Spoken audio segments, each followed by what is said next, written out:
우리를 사랑하시는 자비로우신 아버지 하나님, 오늘 또 하나님을 알기를 원하는 이뤄진 영혼들이 하나님 말씀 앞에 나와 있습니다. 이 시간 주님께서 역사해 주셔서 전해지는 말씀을 통해서 하나님을 더욱 깊이 알아갈 수 있도록 인도하여 주옵소서.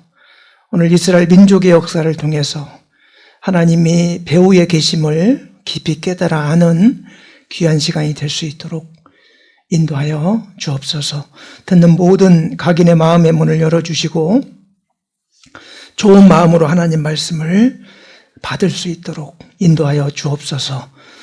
또한 저의 부족한 입술도 주관하셔서 하나님 말씀 담대히 지혜롭게 증거할 수 있도록 도와주옵소서. 예수님 이름으로 감사하며 기도하였습니다. 아멘. 먼저 사도행전 17장 26절 말씀, 사도행전 17장 26절 말씀 한 절만 찾아서 같이 읽겠습니다. 사도행전 17장 26절 말씀입니다.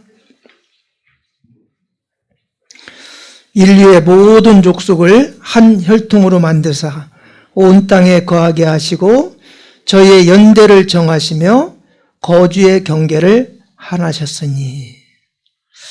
어제도 찾았던 말씀 중에 하나입니다. 오늘은 역사와 관련된 말씀을 좀 함께 배워보려고 합니다. 역사 좋아하세요?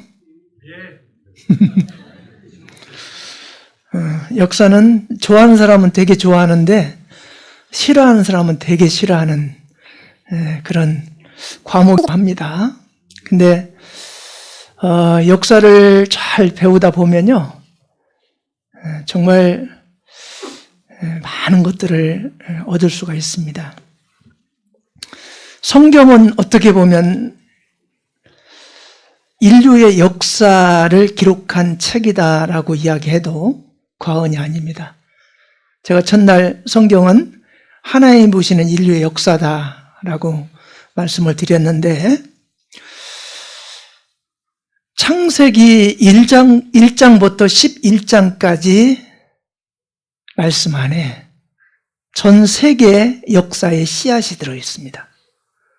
어느 민족의 역사라고 해도 그 씨앗이 창세기 1장부터 11장까지 그 안에 들어있습니다.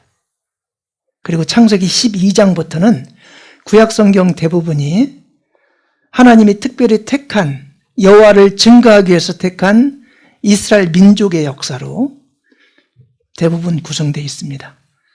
그래서 이스라엘 민족의 역사를 공부하면 여호와를 증거하는 증인의 역사이기 때문에 하나님을 알 수가 있습니다. 창세기 1장은 어제 배웠죠. 천지 창조와 관련된 말씀이 기록되어 있습니다. 6일 동안 천지를 창조하시고 마지막 7일째 안식하셨다. 그 말씀이 기록되어 있고, 창세기 2장은 하나님께서 에덴 동산을 창설하시고 거기에 이제 아담과 하와가 살 수 있도록 허락을 하셨다라는 내용이 기록되어 있고, 창세기 3장은 에덴 동산 중앙에 있는 모든 나무의 실과는 먹을 수 있지만 그 중앙에 있는 선악을 알게 하는 나무의 실과는 먹지 마라. 먹는 날에 정령 죽으리라. 이렇게 말씀을 하셨어요. 그런데 먹지 말라는 선악과를 뱀의 꼬임에 빠져서 선악과를 따먹습니다. 그리고 죄를 짐으로 말미암아 세상에 죄가 이제 들어오게 되는 그런 계기가 되는 말씀이 기록되어 있습니다. 창세기 3장 이전에는 죄가 없었습니다. 근데 아담 하와가 범죄함으로 말미암아 이 세상에 죄가 들어왔습니다. 그리고 창세기 4장은 최초의 살인 사건이 기록되어 있습니다. 아담이 가인과 아벨을 낳았는데 형 가인이 동생을 시기해서 동생의 제사는 하나님이 받으셨는데 형 가인의 제사를 받지 않았어요. 거기에는 그럴 만한 이유가 있는데 본인의 제사는 받지 않고 동생의 제사만 받은 거에 대해서 시기를 해가지고 동생을 쳐 죽이는 최초의 살인사건이 기록되어 있습니다. 그리고 창세기 5장은 아담의 계보가, 우리 최초의 조상 아담의 계보가 기록되어 있고, 창세기 6장, 7장, 8장, 9장 뭐가 기록되어 있을까요? 어제 시간이 없어서 많이 배우지는 못했지만 노아 때 물로 하나님이 죄악이 가득해서 심판을 했는데 그 노아 홍수 심판과 관련된 말씀이 9장까지 기록되어 있습니다. 그리고 아담으로 시작한 모든 인류가 노아 홍수 때 방주에 탑승한 노아와 노아의 부인 셈, 함, 야벳 그 자부 셋에서 8식구만 방주에 타서 살아남고 나머지가 다 죽었습니다. 사실 아담으로부터 시작한 인류가 다 죽고 노아의 8식구만 남은 겁니다. 그래서 노아의 셈, 함, 야벳 세 아들의 계보가 창세기 10장에 기록되어 있습니다. 그리고 창세기 11장에는 하나님께서 의인 가족 8식구로 새로 인류 역사를 시작을 했는데 불과 200~300년이 지나자 하나님을 찾는 자가 하나도 없는 시대가 옵니다. 바벨탑이라는 탑을 쌓아서 대꼭대기를 하늘에 닿게 하고 우리 이름을 내고 하나님을 도전하자. 그래서 하나님이 그 탑 쌓는 것이 불소나무로 말미암아 언어를 혼잡시켜서 전 세계로 뿔뿔이 흩어집니다. 그래서 이제 방언이 생기게 되고 언어의 혼잡이 오게 된 그런 계기가 되고 전 세계로 뿔뿔이 흩어지게 되는 그런 기회가 됩니다. 그리고 창세기 12장부터는 아까도 말씀드렸듯이 이스라엘 민족, 아브라함을 통한 이스라엘 민족의 역사가 쭉 기록이 되어 있습니다. 그러면은 창세기 1장부터 11장 사이에 전 인류 역사가 다 기록되어 있다 그러면 우리 한민족의 역사도 기록되어 있어야 될 거 아니에요. 그죠? 여러분 궁금하지 않았어요? 단군 조상이다 어쩌다 그러는데 사실 하나님의 아들 환웅과 쑥하고 마늘 먹고 곰이 사람 됐다는 웅녀가 결혼해서 단군을 낳았다. 그 단군 신화 여러분 배우셨죠? 이제 과학이 발달한 오늘날 시대에 그거 믿습니까? 그렇게 할 수가 없잖아요. 그러면은 아담의 후손으로 쭉 우리에까지 이제 한반도까지 유입이 됐을 텐데 그럼 어떻게 우리 민족이 이 한반도까지 그 수메르인들이 와서 정착을 하고 고조선을 건국했을까 궁금하잖아요, 그죠? 예. 그걸 좀 생각을 해보면요, 성경은 우리 민족의 정말 위대 역사가 기록된 것이 틀림이 없습니다. 아담부터 쭉 우리 고조선을 건국하기까지의 그 경로를 좀 생각을 해보면 나움봉이라는 사람이 쓴 동방의 한나라라는 책이 있습니다. 성경을 기반으로 이렇게 좀 우리에게까지 온 경로를 설명한 그런 책인데요. 먼저 아담이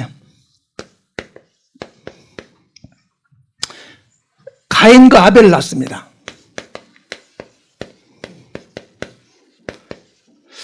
근데 가인이 동생 아벨을 쳐 죽였다고 말씀을 드렸습니다. 그래서 아벨 대신에 셋을 줍니다. 그리고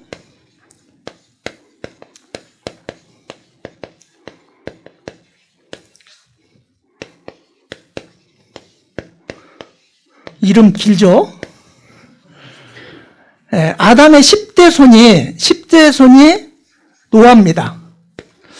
근데 여기는 이제 앞자리만 쓴 겁니다. 에노스, 게난, 마할렐렐, 야렛, 에녹, 무두셀라, 라멕, 노아입니다. 딱 정확하게 아담의 10대 손이 노아입니다. 근데 노아 때 무슨 일이 있었죠? 죄가 세상에 가득해서 물로 심판하고 다 죽었습니다. 그래서 노아의 세 아들 셈과 함과 야벳, 이 세 아들을 통해서 인류 역사가 새로 시작이 됐습니다. 근데 인류 역사에 가장 지대한 영향을 준 그 사람이 셈입니다. 셈은 우리 같은 황인종의 조상이 됐는데, 대부분의 종교는 이 황인종의 이 동양에서 거의 대부분 종교도 생겨나고요. 가장 머리도 우수하고 그렇습니다. 이 셈이 5명의 아들을 낳습니다. 엘람, 아스로, 아르박삭, 룻, 아람. 이렇게 5명의 아들을 낳고 아르박삭시 셀라를 낳습니다. 셀라가 에벨을 낳았는데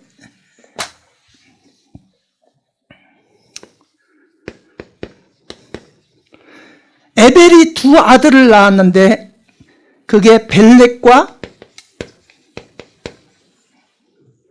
욕단입니다.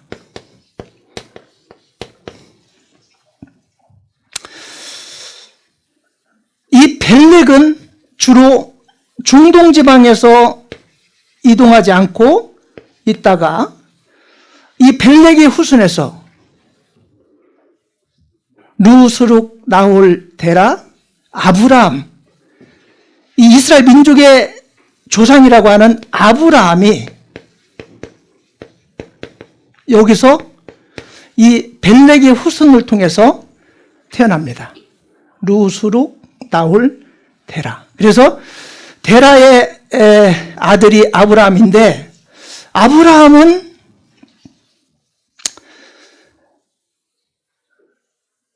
아담의 20대 손입니다. 아담의 10대 손이 노아고, 아담의 20대 손이 아브라함입니다. 이 아브라함을 통해서 다윗 왕이 나고, 결국에 이 이스라엘 민족의 몸을 빌어서 아담의 63대 손에 해당하는 그 때에 예수님이 나오셔요. 예수님이 이들의 몸을 빌어서 이 땅에 오십니다. 자, 여기서 한 가지 의문이 생기죠. 많은 사람들이 기독교를 서양 종교로 생각을 합니다. 그렇죠? 코쟁이들이 믿는 서양 종교로 생각을 합니다. 근데 과연 기독교가 서양 종교일까요? 예수님 그러면 어떤 얼굴 생각나셔요? 막 키 크고 막 하얀 피부에 파란 눈을 가진 머리 노란 멋진 모습의 예수님 항상 생각을 하시죠? 과연 예수님이 그렇게 생겼을까요? 예수님은 그런 모습일 수가 없습니다. 이사야 53장 2절에 보면요, 그는 주 앞에서 자라나기를 연한 순 같고 마른 땅에서 나온 줄기 같아서 고운 모양도 없고 풍채도 없은즉 우리의 보기에 흠모할 만한 아름다운 것이 없도다. 예수님은 그렇게 멋진 외모를 가진 그런 분이 아닙니다. 예수님의 그 모습은요, 여기 한번 보시면 유럽 사람이나 미국 사람이 생각하는 예수님의 모습이라고 할 수가 있습니다. 자, 기독교가 과연 서양 종교일까? 기독교는요, 한민족 우리 성경서 찾았다 그랬는데, 이 한민족은 성경 계보와 무관하지 않다. 동양 인종은 욕단의 후손이다 그랬어요. 저 욕단. 이스라엘은 벨렉의 후손이고 우리는 욕단의 후손이에요. 그래서 어떤 사람은 우리가 제2의 선민이다, 이렇게 주장하는 사람이 있습니다. 예수님을 십자가에 못 박아 죽임으로 말미암아 이스라엘은 끝났고 이제 제2의 선민이 진정한 이스라엘 선민이다라고 주장을 하는데 그건 틀린 말입니다. 근데 분명한 것은 동양 인종은 욕단의 후손이 맞습니다. 바벨탑 때 흩어졌던 2500년 전에 동방으로 천동해서 한민족을 형성한 게 맞습니다.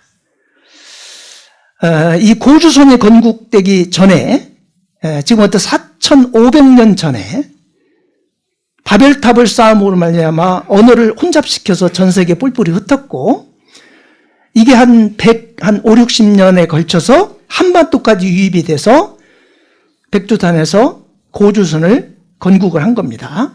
연대적으로 시기적으로 봐도 딱 맞아떨어집니다. 그리고 셈, 함, 야벳, 노아의 세 아들은 교과서에도 나옵니다. 셈, 함, 야벳. 이 노아의 세 아들로 인류 역사가 새롭게 시작됐다는 것을 알 수가 있습니다. 그리고 예수님의 모습은 어떤 모습일까? 많은 사람들이 예수님을 이런 모습으로 생각을 합니다. 그러니까 서양 종교라고 생각을 하시는 분들이 많죠. 그죠? 예수님은 이런 모습일까요? 헝가리 사람들은 예수님을 이렇게 생겼다고 생각한대요. 여기 중국 예수님 보셔요. 공자처럼 예수님이 이렇게 생겼다고 생각한대요. 중국의 예수님은 이렇게 중국 사람처럼, 일본 사람처럼 이렇게 생겼다고 생각한대요. 이건 유럽이나 미국 사람들이 생각하는 예수님 모습입니다. 우리가 유럽이나 미국에 있는 선교사님들이 한국에 들어와서 복음을 전해줬기 때문에 마치 예수님이 이렇게 생긴 모습으로 생각을 하는데, 이보세요. 영국에서요, 예수님 당시에 표준 얼굴을 그렸는데 이렇게 생겼어요. 우리 옆집 아저씨 비슷하지 않습니까? 우리 같은 황색 피부를 갖고 있는 그런 모습이고, 그렇게 멋진 모습, 외모를 가진 그런 분은 아닌 것이 틀림이 없습니다. 예. 우리가 잘못 오해하고 잘못 알고 있는 것이 아주 많습니다. 예. 그리고 이제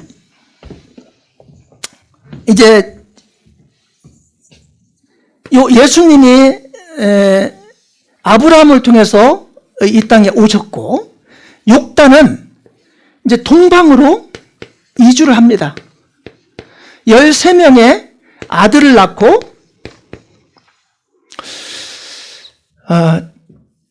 창세기 10장 21절에 셈의 후손들이 쭉 기록이 되어 있는데요.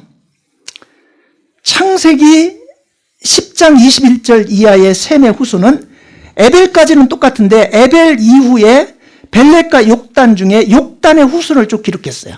근데 창세기 11장 10절부터 또 셈의 후손이 또 기록되어 있는데 에벨까지는 똑같은데 거기는 벨렉의 후손이 기록되어 있습니다. 그게 좀 차이가 있습니다. 13명의 아들을 낳았는데 이 13명의 아들이 이제 골룸 산맥이라는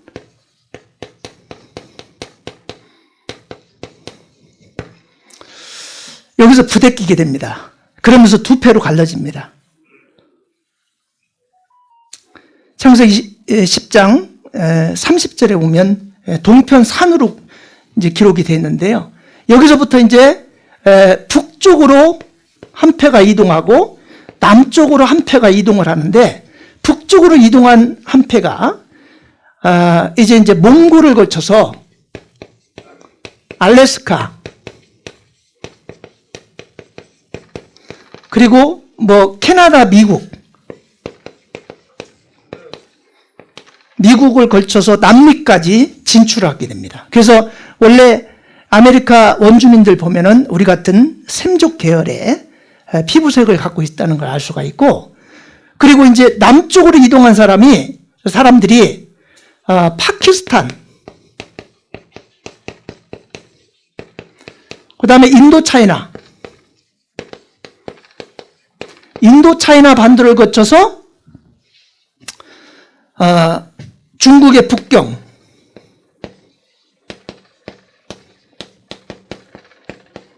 만주를 거쳐서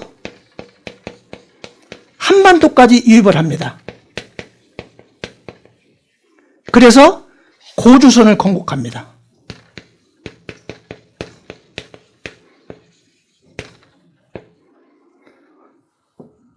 그래서 단군이 시작이 되는데, 단군이라는 뜻이 박달나무 단자라고 보통 이제 알고 있는데요. 단군은요, 제터단입니다. 제사에는 제주요, 나라에는 임금이다라는 직책상의 이름이 단군입니다. 그래서 이 남방경력, 그동안 우리는 우랄 알타이어족이다. 중앙아시아를 통해서 한반도로 유입이 돼가지고 우리가 우랄 산맥을 넘어서 왔기 때문에 우랄 알타이어족이다라고 저도 교과서에서 그렇게 배웠어요. 근데 몇 년 전에요, 아시아 10개국 과학자들과 생명과학연구원에서 우리가 어떤 경로를 통해서 한반도로 사람들이 유입이 됐을까를 조사를 해봤더니 남방 경로를 통해서 동남아시아 쪽을 통해서 유입됐다는 사실이 밝혀졌습니다. 그리고 한국인과 가장 유전학적으로 유사한 민족이 바로 일본이라는 사실이 밝혀졌습니다. 이건 저 과학자들이 실제 연구한 결과입니다. 한번 보세요. 한국인의 조상은 대부분 동남아시아에서 이주해 왔다는 연구 결과가 발표됐습니다. 또 한국인과 일본인이 유전적으로 가장 가까운 사이였습니다. 김동진 기자가 보도합니다. 한국인의 조상은 어디에서 왔을까?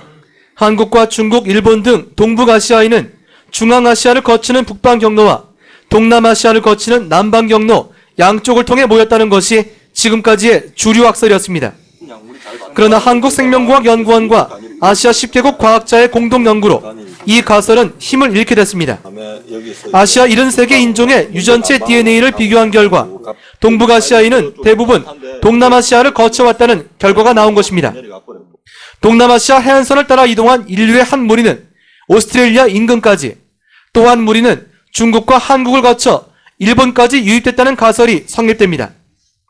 중앙아시아로서 통해서 온 유전자의 유입보다는 남방 쪽에서 점진적으로 분기해 나간 최종적인 형태의 그 유전체 가지라는 게 현재 저희들 데이터의 관측 결과입니다. 또 한국과 중국, 일본인 가운데 한국인과 일본인이 유전적으로 가장 유사한 것으로 조사됐습니다. 이번 연구 결과는 아시아인에게 공통된 유전자 관련 질병 발생 경로 연구에도 활용될 것으로 보입니다. 동남아시아인의 단일 이주설을 뒷받침하는 이 연구 결과는 오늘 새벽 세계적 과학 전문지인 사이언스지에 발표됐습니다. KBS 뉴스 김동진입니다. 예. 성경에 욕단의 후손들의 이름들이 거의 지명과 거의 비슷한데요. 주로 이 남쪽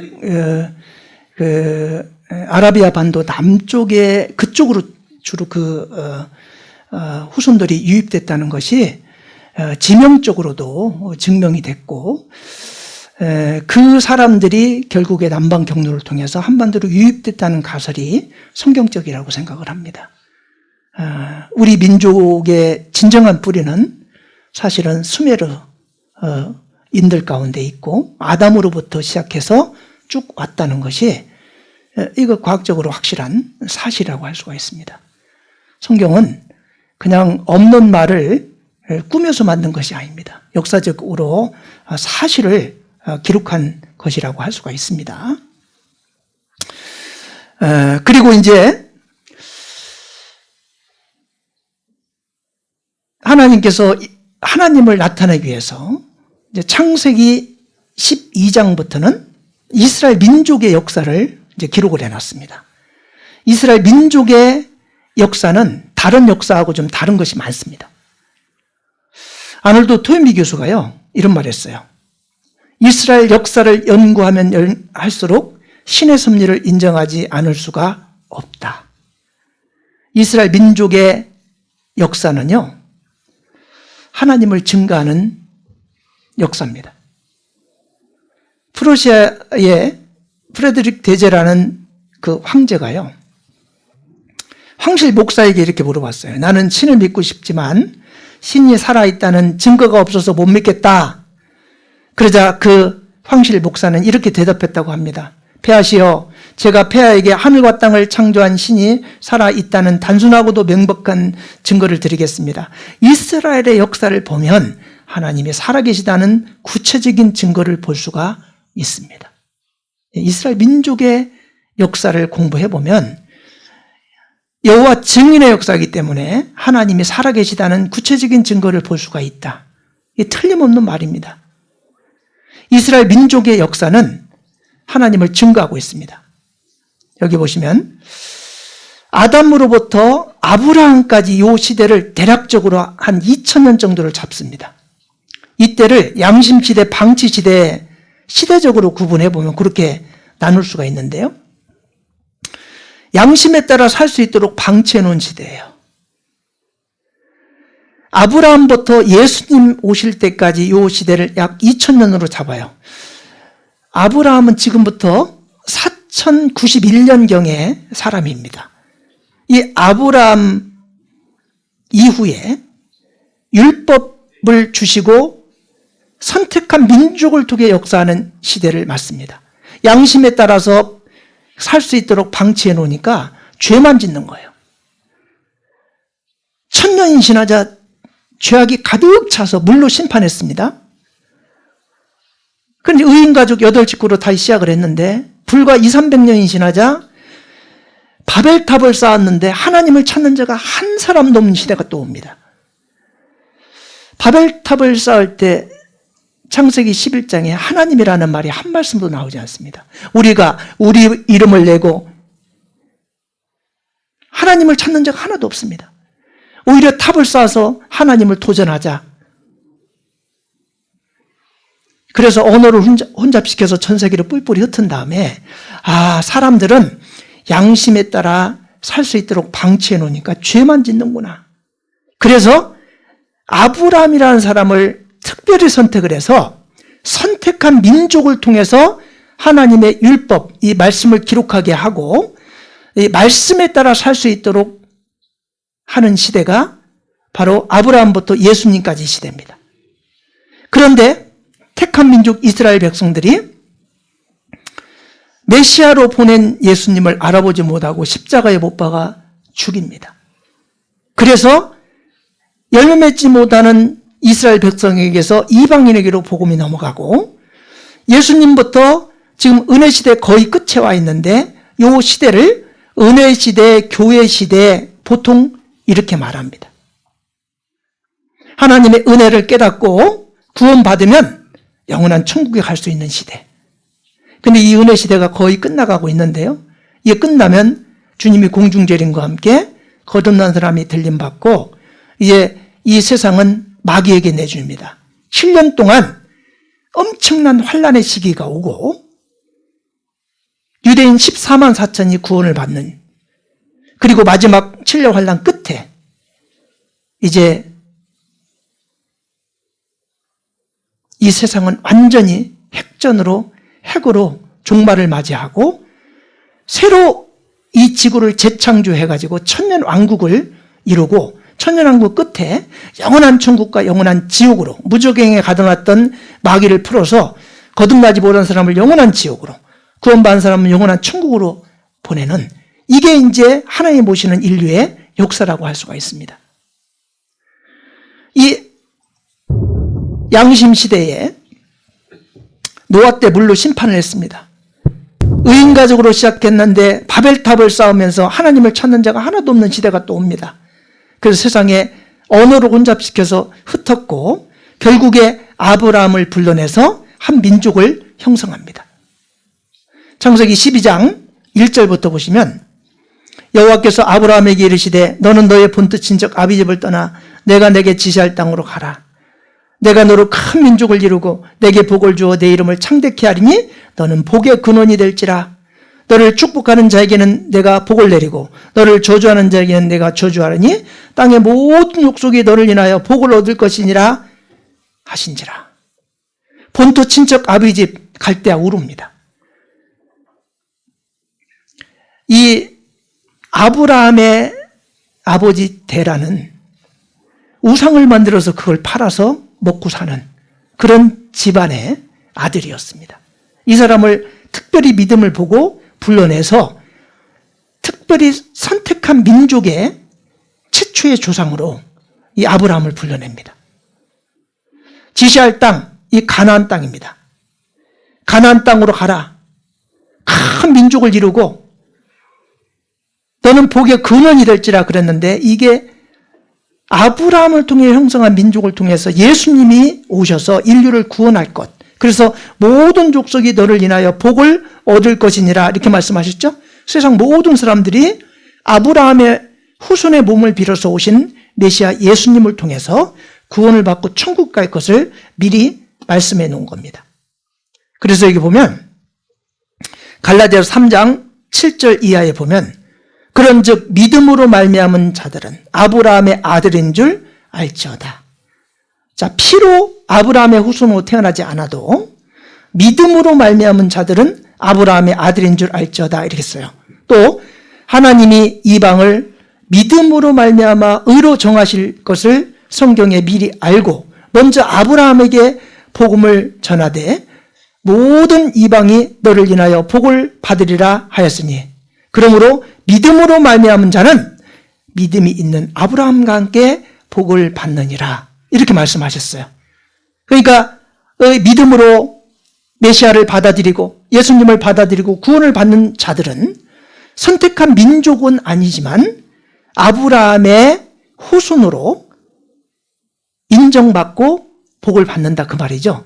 그 이제 은혜 시대에는 예수님을 받아들이고 구원받는 사람이 다 천국 갈 수 있게 되고 하나님의 백성이 될 수 있다. 그런 말입니다. 그런데 구약 시대에는 아브라함을 통해서 성택된 그 민족만이 하나님의 선민이라고 인정을 했습니다. 이 갈대아 우르에 살고 있던 이 아브라함이 본토 친척 아비집 이 갈대아 우르를 떠나서 가나안 땅, 이 가나안 땅으로 들어가라. 이동 경로를 보면 여기가 우르입니다. 이 지역에서 이제 하란 땅을 거쳐서 가나안 땅으로 들어갔다가 잠시 애굽으로 내려갔다 오는 경우가 있습니다. 흉년을 피해서. 아브라함을 통해서 형성한 민족, 거주한 이 땅, 지금 이스라엘입니다. 여기가 가나안 땅인데 땅이 가나안 땅이고 민족은 이스라엘 민족. 복은 영생복을 주겠다. 아브라함을 통해서 형성한 민족을 통해서 모든 인류가 구원을 받을 것을 말합니다. 이스라엘은 세상 중앙입니다. 우리나라 지도에 보면 아메리카 대륙이 이쪽에 가 있어서 한반도가 가운데 있는 것처럼 그려져 있는데 실제 지도는 이게 정상입니다. 왜냐하면 이스라엘 옆에 있는 이 바다를 지중해라고 하거든요. 바다 가운데 땅 가운데 있는 바다다 그래서 지중해 그러잖아요. 이 지중해 옆에 있는 조그마한 이게 이스라엘이에요. 이스라엘. 우리는 극동이라고 하죠. 그죠? 우리가 극동, 가장 동쪽에 우리가 가장 먼저 해가 뜨잖아요. 우리가 동방의 한 나라 잘 아실 겁니다. 그리고 여기 서방이라고 하잖아요. 여기 서쪽입니다. 그러니까 중앙은 이스라엘입니다. 이 세상 중앙에 작은 나라, 요 이스라엘 민족을 하나님의 특별히 택한 민족으로 선택을 한 겁니다. 이 아브라함이라는 이 인물은요, 실존 인물입니다. 가상 인물 아닙니다. 아담으로부터 아담의 10대 손이 노아고, 노아로부터 이제 이 셈이 아르박삭, 셀라, 에벨, 벨렉, 루, 수룩, 다울, 데라에서 20대 손, 아담의 20대 손이 아브라함입니다. 이 아브라함은 실제 존재했던 실존 인물이라는 것이 저는 아브라함의 고향도 성지순례 하면서 가봤습니다. 구약의 아브라함은 실존 인물이다. 가상 인물 아닙니다. 역사에 실제 나오는 실존 인물입니다. 아브라함의 고향 우로 새 단장. 실제 그 터도 다 이렇게 있습니다. 예루살렘 서쪽 동굴서 발견됐다. 6,000년 전 아브라함 시대 유물 수십 점이 발견되고요. 아브라함은 실존 인물이라는 걸 알 수가 있습니다. 이 아브라함을 통해서 형성한 이 민족을 통해서 특별히 한 민족을 선택을 했는데 이스라엘 민족을 선택한 이유가 있습니다. 첫 번째, 하나님을 나타내기 위해서. 아주 작은, 그 당시 가장 작은 소수 민족을 하나님의 택한 민족으로 선택을 했습니다. 신명기 7장 6절 7절에 보면 너는 여호와 내 하나님의 성민 거룩한 민족이라.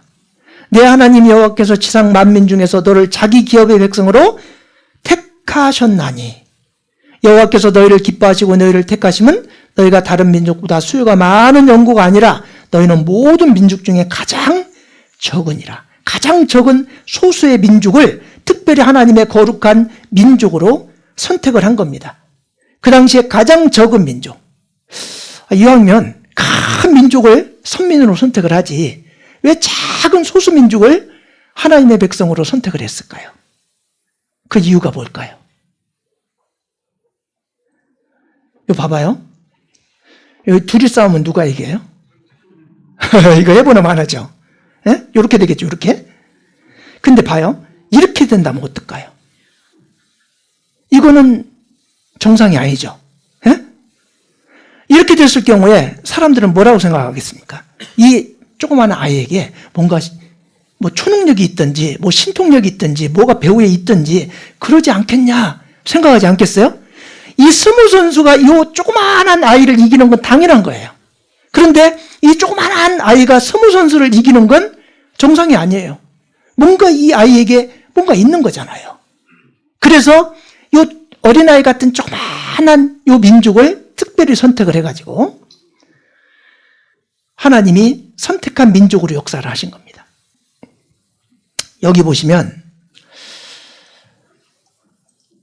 여기 이 조그마한 하얀 쌀알만한 거 있죠? 요게 이스라엘이에요. 요 하얀 나라하고 요 빨간 나라하고 싸우면 누가 이길까요? 빨간 나라 전체 14개 나라입니다. 누가 이길까요? 보나 마나잖아요. 특히 3차 중동전 때 6일 전쟁이라고 하는 6일 만에 전쟁이 끝났는데요. 주변에 14개 나라 아랍 국가입니다. 이스라엘 한 나라입니다. 조그마한 요 한 나라입니다. 225만 대 1억 5천만 명. 인구도 게임이 안 됩니다. 근데 그 전쟁에서요. 이스라엘이 이깁니다. 조그마한 요 나라가요. 요새 가자 지구에서 이스라엘하고 전쟁을 하고 있는데요. 아주 초토화시키잖아요. 미국이나 러시아나 중국에서도요. 이스라엘 마음대로 못합니다. 세계 어느 나라도 미국 말을 듣지 않는 나라가 있을 수가 없어요. 근데 유일하게 이스라엘은 미국도 무서워하지 않습니다. 미국에서 평화협정 맺어라, 뭐 전쟁 종식해라, 뭐 아무리 해도요. 자기들 원하는 대로 하고 있잖아요. 꼼짝 못합니다. 미국을 지금 유태인이 완전 쥐고 배후에서 조정하고 있거든요. 이 조그마한 나라지만 이게 하나님의 특별한 선미입니다. 그래서 이스라엘은 전 세계 어느 나라도 건들지 못하게 하나님 보호하십니다. 놀랍지 않습니까? 1차부터 4차까지 중동전을 일으켰는데 한 번도 진 적이 없습니다. 아주 신비한 나라입니다. 이 세상에서 가장 신비한 나라가 이스라엘입니다. 인구가 1800만 정도밖에 되지 않아요. 전 세계에 있는 모든 유태인을 다 합쳐도 1800만 정도밖에 되지 않습니다.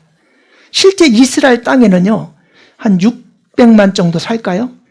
나머지는 외국에 삽니다. 1800만. 면적은 강원도보다 약간 큰 나라. 2600년간 나라 없이 떠돌아다니면서 50년 전에 독립한 나라입니다. 다른 나라로부터 핍박을 가장 많이 받으며 전 세계 80개국 이상으로 흩어졌고 2차 대전 중에 600만 명 이상이 학살됐어요. 그 당시에 전체 유태인의 3분의 2가 죽습니다. 3분의 1이 살아남아서 지금 전 세계를 지배하고 있습니다. 놀랍지 않습니까? 수백 년 동안 이 나라를 괴롭히고 짓밟았던 나라들, 바벨론, 페르시아, 헬라, 로마, 흔적도 없이 망해서 지금 없어졌는데 오히려 독립해서 강국이 된 나라. 1년 강수량이 50mm로 도저히 농사를 지을 수 없는 황무한 땅을 옥토로 개간한 나라. 독립한 지 50년 동안 4번 전쟁에서 다 승리했고 독립한 지 50년 만에 세계 4대 강국이 됐어요. 핵무기가 100기, 작은 소형 핵무기까지 치면은 400기를 갖고 있다고 할 정도로 이 핵도 많이 갖고 있는 나라입니다. 전 세계에서 머리가 가장 뛰어난 민족, 노벨상 수상자의 4분의 1이 유태인이고 독립한 지 50년 만에 세계를 지배하는 나라, 세계 정치, 경제, 언론계를 완전히 장악한 나라. 세상에 이렇게 신비로운 나라 있나요?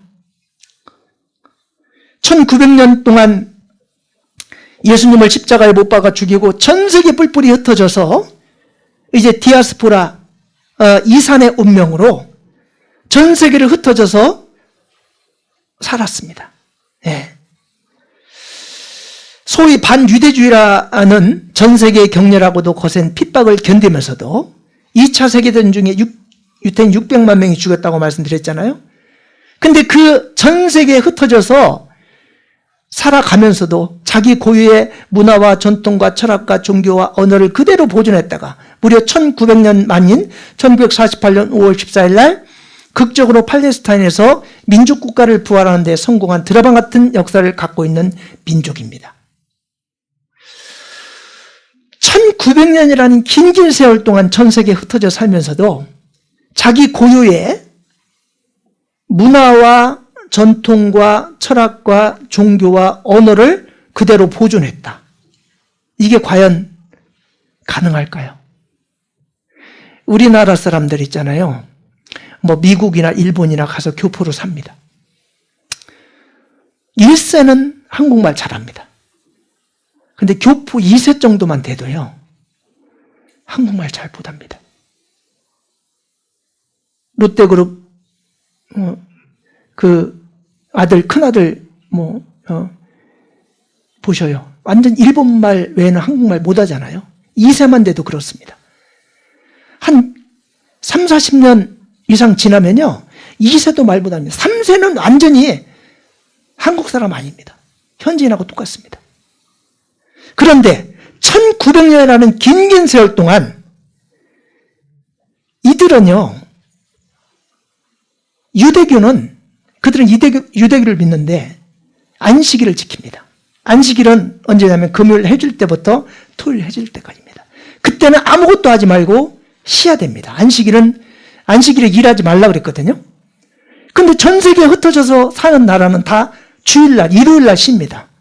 근데 유태인들은요, 흩어져서 이렇게 디아스포라 운명으로 살면서도 이 전통, 이 종교 문화를 그대로 보존을 한 거예요. 그들은 토요일날 쉬는 겁니다. 이것이 1900년 동안 지속이 된다는 게 가능할까요? 그리고 이들은 어느 나라에 가 살건 무조건 세계 공용어 영어는 기본으로 합니다. 어려서부터 배웁니다. 그리고 그들의 공통 언어인 히브리어를 꼭 배운다고 합니다. 그리고 그 나라에 살기 위해서 그 나라의 언어를 배웁니다. 기본으로 3개 언어를 한다고 합니다. 그러니까 그들이 1900년 만에 1948년 5월 14일 날 돌아왔는데 언어가 다 통하는 거예요. 네. 이게 가능한 민족이 이스라엘 민족입니다. 놀랍지 않습니까? 국가 없이 전 세계를 떠돌아다니면서도 가장 많은 노벨상 수상자를 배출한 민족의 저력, 이것은 다른 민족이 흉내조차 낼 수 없는 하나님의 역사입니다. 틀림없습니다. 아주 놀라운 민족이에요. 그리고 하나님의 말씀을 맡았다 그랬어요. 로마 3장 1절 이하에 보면 유대인의 나음이 무엇이며 할례 유익이 무엇이뇨. 범사에 많으니 첫째는 저희가 하나님의 말씀을 맡았음이니라. 자, 하나님의 말씀을 기록한 40명의 기록한 기자가 다 유태인들입니다. 유태인들을 통해서 하나님 말씀을 기록하게 한 거예요. 그래서 말씀을 기록하게 하기 위해서 특별히 이스라엘 민족을 선택을 했고, 그 다음에 메시아 구원자가 이 세상에 오시기 위한 통로 역할을 했어요. 아브라함의 후손으로 예수님이 그 몸을 빌어서 이 땅에 오셨어요. 메시아가 오시기 위한 통로 역할을 이 아브라함을 통해 형성한 민족, 이스라엘 민족이 요 일을 감당합니다. 그리고 견본 샘플 민족이에요. 이스라엘 민족은요, 하나님 말씀에 순종하면 복을 주겠다는 약속대로 순종하면 복을 줬어요. 근데 불순종하면 즉각적으로 저주를 줬습니다. 불순종하면 저주를 주고 순종하면 복을 준다는 그 약속을 이 민족을 통해서 이루셨습니다. 그걸 보면서 아, 하나님을 받아들이고 하나님 말씀에 순종하면 저렇게 복을 받는구나.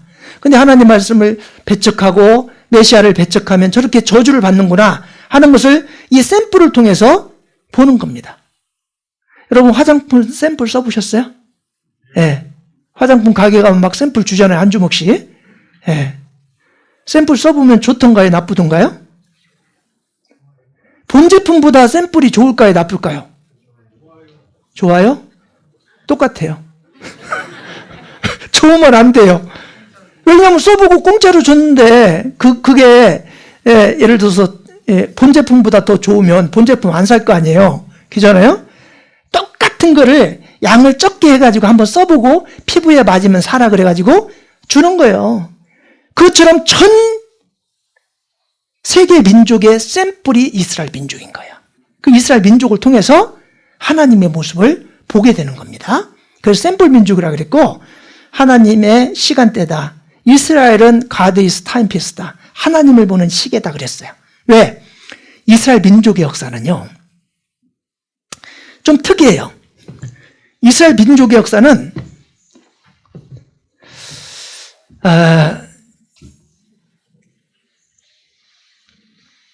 다른 민족의 역사와 아주 다른 점이 있는데 그게 뭐냐면 보통 이제 이방 역사, 이방 민족의 역사는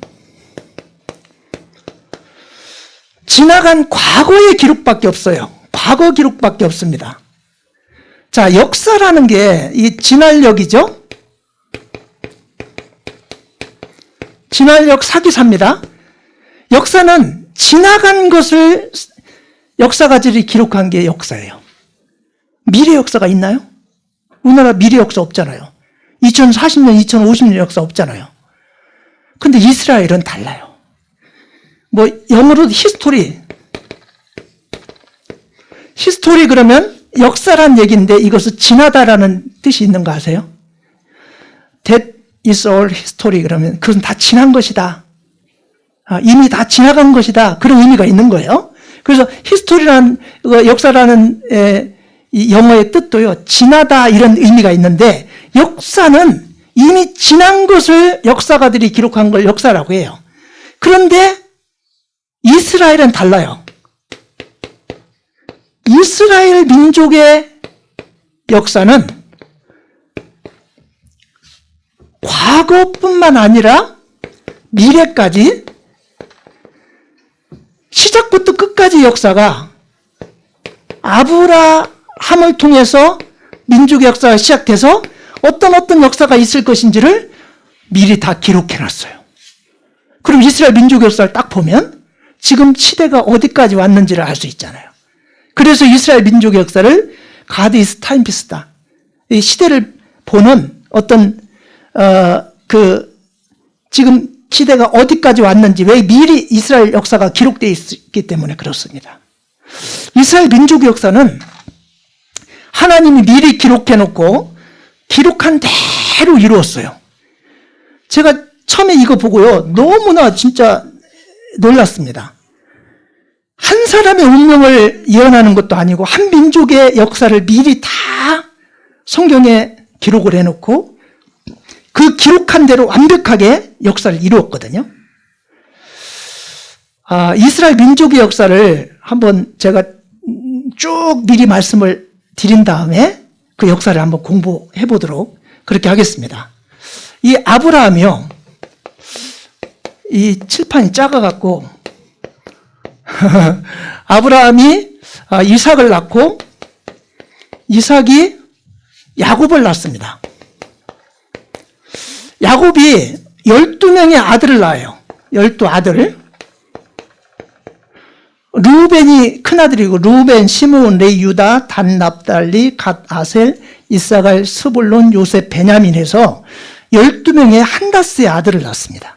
4명의 아내를 통해서 한다스 12명의 아들을 낳아요.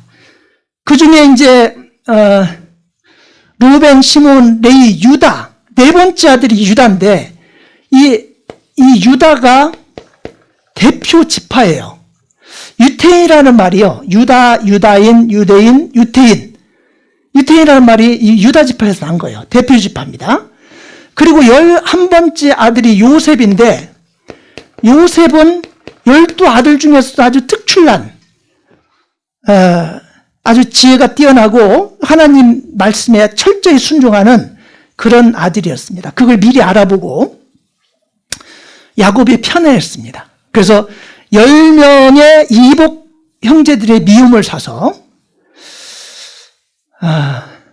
미디안의 장사꾼에게 팔아넘겨요.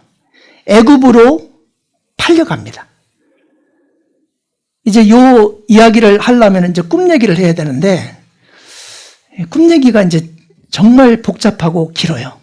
그래서 제가 이제 요새는 꿈 얘기를 안 씁니다. 꿈 얘기 한번 하면요. 나오려면 한참 걸리거든요. 어떻건 요셉이 10명의 형들의, 이복 형들의 미움을 사서 죽이려고 했다가 그 국제 해변도로를 통해서 가고 있는 이 애굽의 장사꾼들에게요, 돈 주고 팔아넘겨요. 그래서 이제 노예로, 종으로 팔려가가지고 애굽에 들어가서 총리 대신이 돼요. 하나님의 지혜로. 바로왕의 꿈을 어떤 애굽의 술사들, 박사들, 술객들도 해몽하지 못하는 것을 정확하게 해명을 하고 애굽의 미래의 역사를 꿈을 통해 보여줬는데 그걸 정확하게 해석을 합니다. 7년간 엄청난 풍년이 들었다가 7년간 어마어마한 흉년이 들 것을 미리 바로왕에게 보여줬는데 그걸 해몽을 해줌으로 말미암아 총리 대신의 위치까지 올라가지고 이제 애굽에서 430년간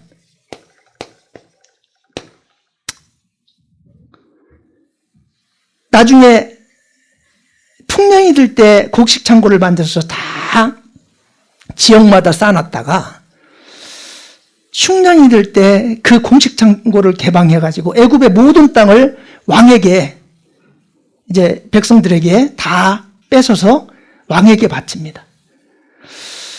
근데 이 가나안 땅에 있는 야곱을 비롯한 그 아버지 야곱을 비롯한 그 70명의 혈속들이 있었는데 거기도 이제 흉년이 든 거예요.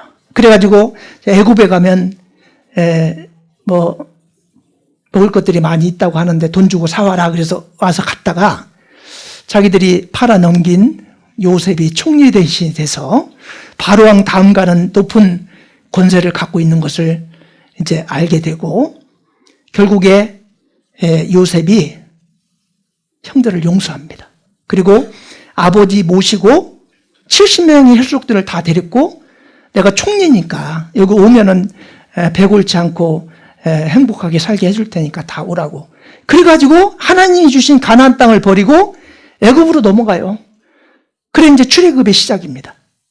근데 430년간 사는데 30년간은 이제 총리의 가족이니까요 잘 대우를 받았습니다.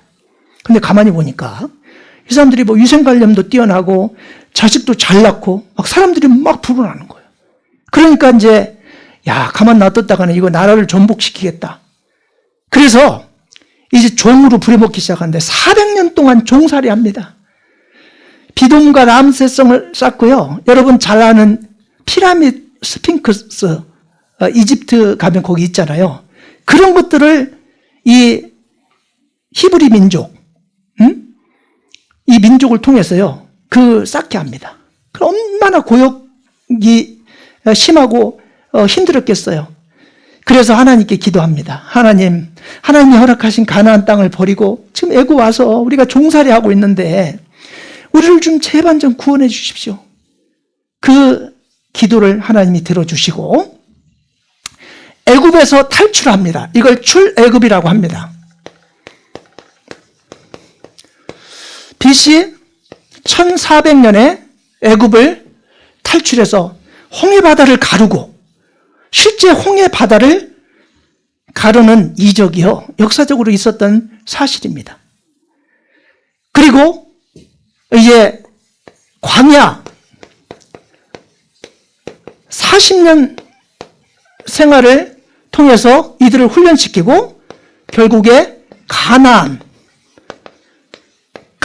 땅에 입성을 합니다. BC 1440년에 애굽을 탈출해서 1400년에 BC 가나안 땅에 입성을 합니다. 지금 이스라엘 땅입니다. 그리고 이제 사사시대를 맞습니다. 사사시대. 350년간 사사시대를 맞습니다. 사사시대가 뭐냐면 왕이 없어요. 하나님이 직접 통치하는 신정통치 시대입니다.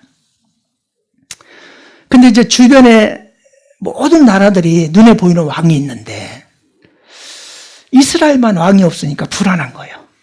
그래서 하나님이 직접 통치하시는 것도 좋은데 우리도 눈에 보이는 왕을 주십시오. 그래서 하나님이 허락하신 첫 왕이, 이스라엘 첫 왕이 사울 왕입니다. 사울 왕이 BC 1050년에 왕이 됩니다. 그 두 번째 왕이 그 유명한 다윗 왕이고, 그 다음에 다윗 왕의 아들 솔로몬이 왕이 되고, 솔로몬의 아들 르흐보암이 왕이 됩니다. 1010년, 970년, 930년에 솔로몬의 아들 르흐보암이 왕이 되는데, 이 솔로몬 왕 때 문제가 생깁니다.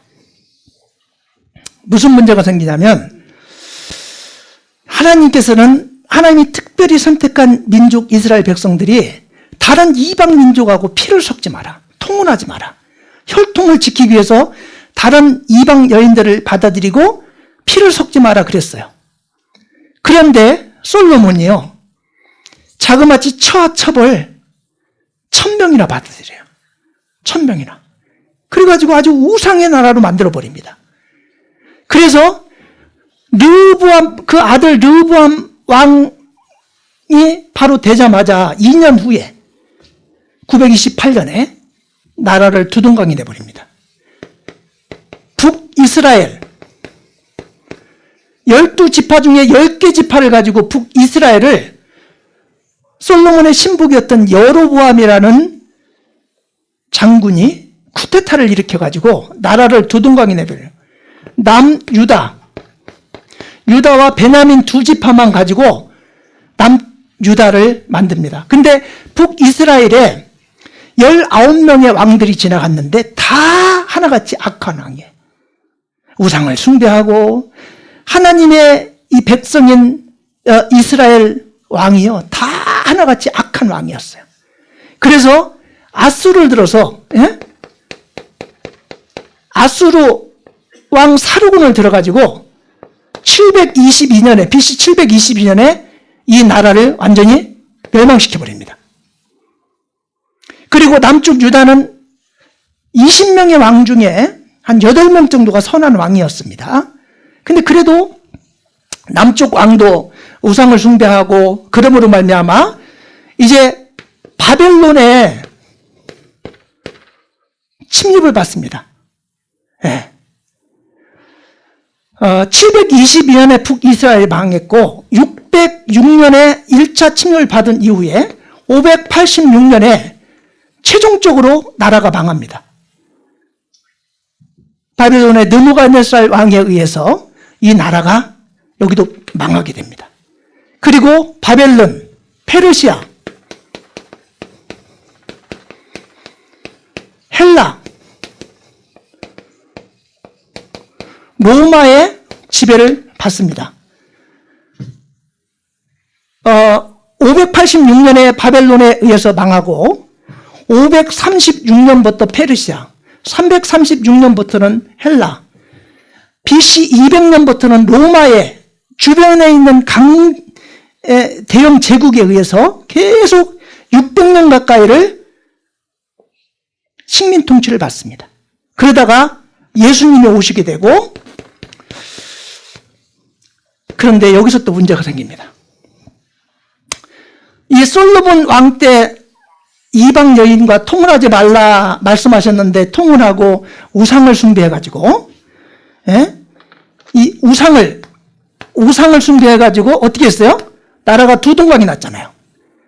그래서 북과 남으로 갈라져가지고 바벨론, 페르시아, 헬라, 로마의 지배를 600년 동안 받았으면 정신을 차려야 될 거 아니에요.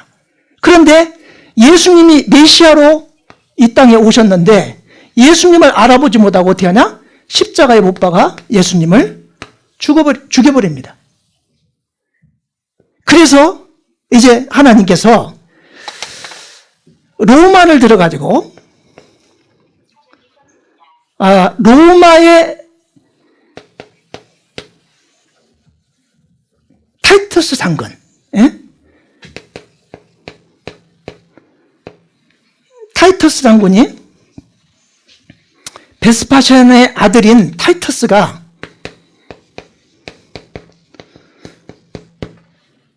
와서 예루살렘을 완전히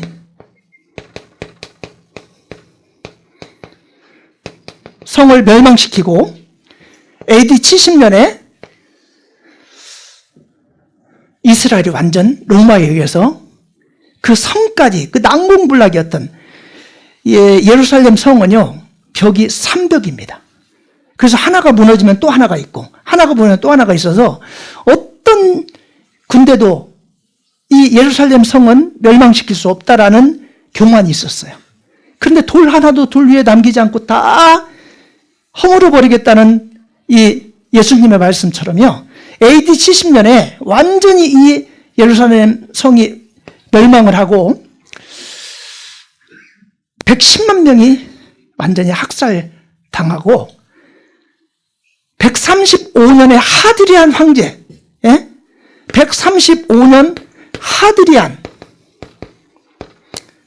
황제에 의해서 전 세계로 디아스포라 됩니다.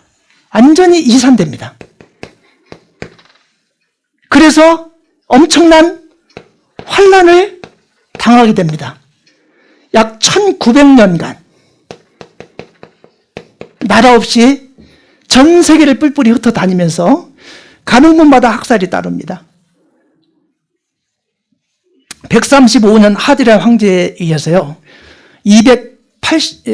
285개 도시가 파괴되고 58만 명이 완전히 뽑아서 전 세계로 흩어버립니다. 그 나라에 살지도 못하도록. 그래서 1900년 동안 나라 없이 떠돌다가 이제 말년이 되면 이들이 환란에서 회복이 돼서 강대한 민족이 될 것이 성경에 예언되어 있습니다. 1917년 11월 2일 벨포 선언에 의해서 시오니즘 운동이 일어나고 1948년 5월 14일 독립을 합니다. 그 이후에 1948년 5월 15일 어제 독립했는데 그 다음날 전쟁이 일어났어요. 웃기지 마, 니들이 독립국가라고? 우리는 인정 못해. 전쟁을 했는데 이 전쟁에서 승리합니다. 그리고 1956년 10월 29일 2차 중동전, 1967년 6월 5일에 발생한 말 그대로 6.1 전쟁, 14개 나라가 연합전선을 구축해서 이스라엘 지중해에 쏠어 넣겠다라고 호언장담했는데 결국에 이것도 승리를 이스라엘 승리. 그다음에 73년 10월 6일 4차 중동전까지 완전히 승리를 하고 지금은 세계 4대 강국이 됐습니다. 세계 주요 지도자 3분의 1이 유태인이고 세계 주요 정치경제 언론 다 쥐고 있습니다. 이들이 회복이 돼서 전 세계를 지배할 것이 성경에 예언되어 있습니다. 근데 전 세계 1900년 동안 흩어져서 환란받던 민족이 이렇게 회복을 하고 지금 대단한 강국으로 성장이 될 것이 미리 예언되어 있는데 이건 도저히 다른 민족의 역사에서는 이런 일이 일어날 수가 없습니다. 근데 미리 이렇게 예언을 해놓고 예언한 대로 완벽하게 이스라엘 민족의 역사가 이루어졌습니다. 이 이스라엘 민족의 역사를 공부해 보면 그 배후에 하나님이 존재하지 않는다면 이런 역사가 있을 수가 없습니다. 지금부터 좀 더 이제 구체적으로 이스라엘 민족의 역사를 좀 공부해 보려고 하는데요. 하나님께서 특별히 아브라함을 통해서 이스라엘 민족을 선택을 하고 표적과 기적을 보여줬어요. 광야 40년 동안 농사도 짓지 않고 일도 하지 않아도 하나님께서 아침에 만나를 내려주시고 또 메추라기를 주셔서 먹고 살 수 있도록 인도하셨고 광야에서 40년 동안 사는 동안에 그들의 옷이 헤어지지 않고 또 먹을 것이 없어서 굶어 죽지 않도록 인도하셨습니다. 그리고 홍해바다를 가르고 이스라엘 백성들을 이끌어내기도 하고 여호와를 증거하셨습니다. 여러 표적과 기적을 통해서. 그리고 구약 말씀에 하나님 말씀에 순종하면 복을 받지만 불순종하면 저주를 주겠다라고 신명기 28장에 말씀하셨습니다.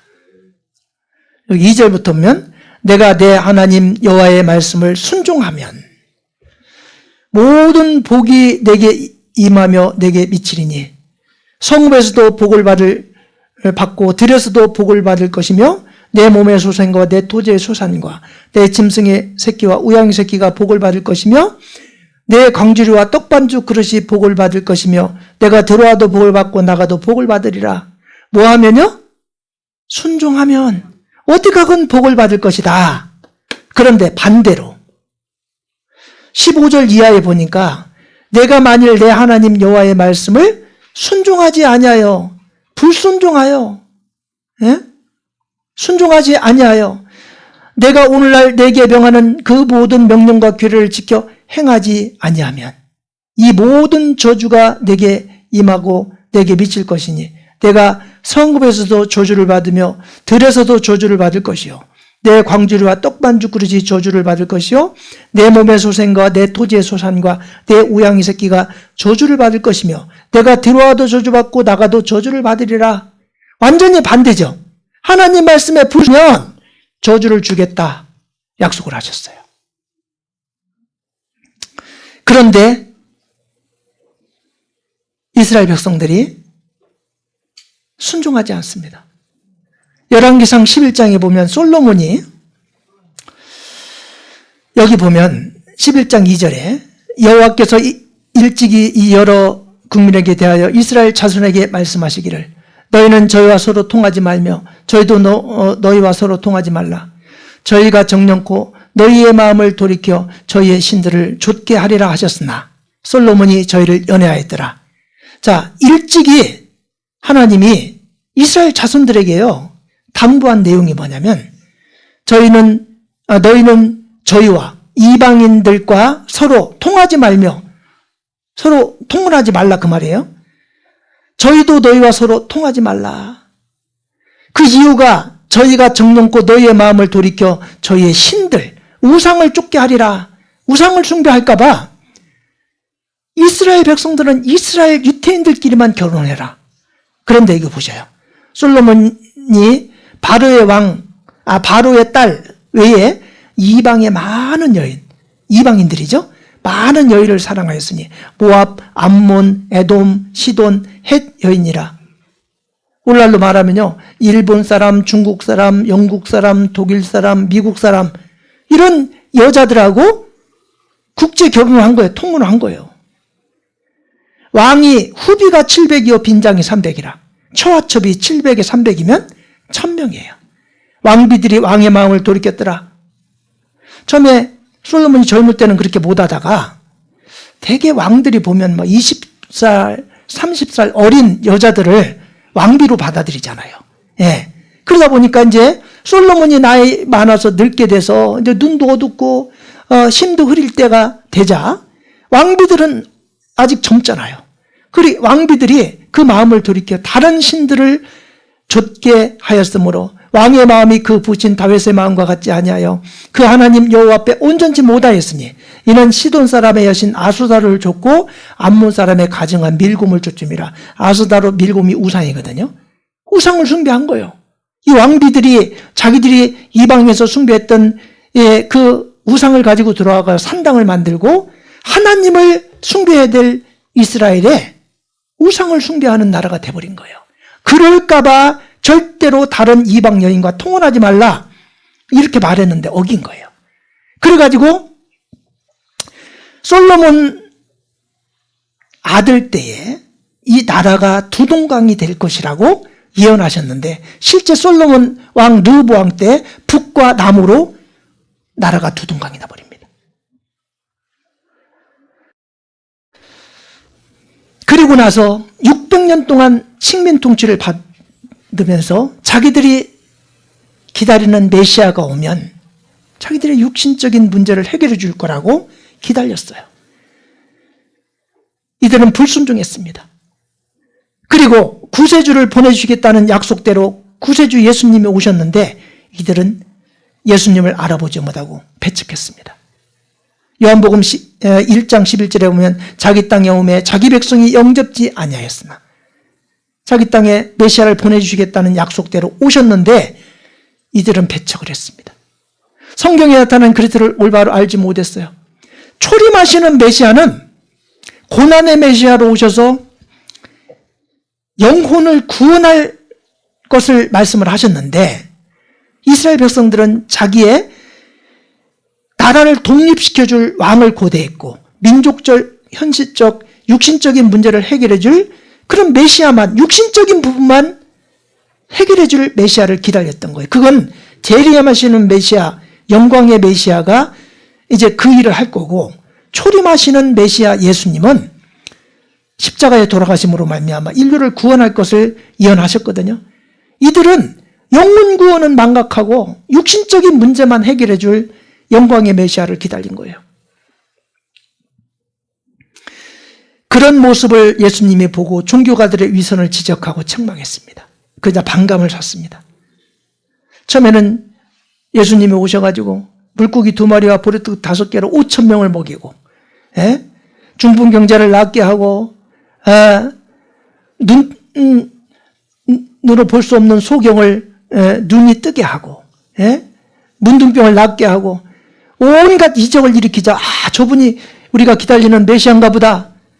그런데 그 종교가들이 육신적인 문제만을 해결하기 원하는 그 모습을 보고요. 영혼 구원은 망각한 모습을 보고 종교가들의 위선을 지적하고 책망하니까 반감을 사서 예수님을 잡아서 빌라도 총독에게 십자가에 못 박아 죽이라고 넘겨버린 거예요.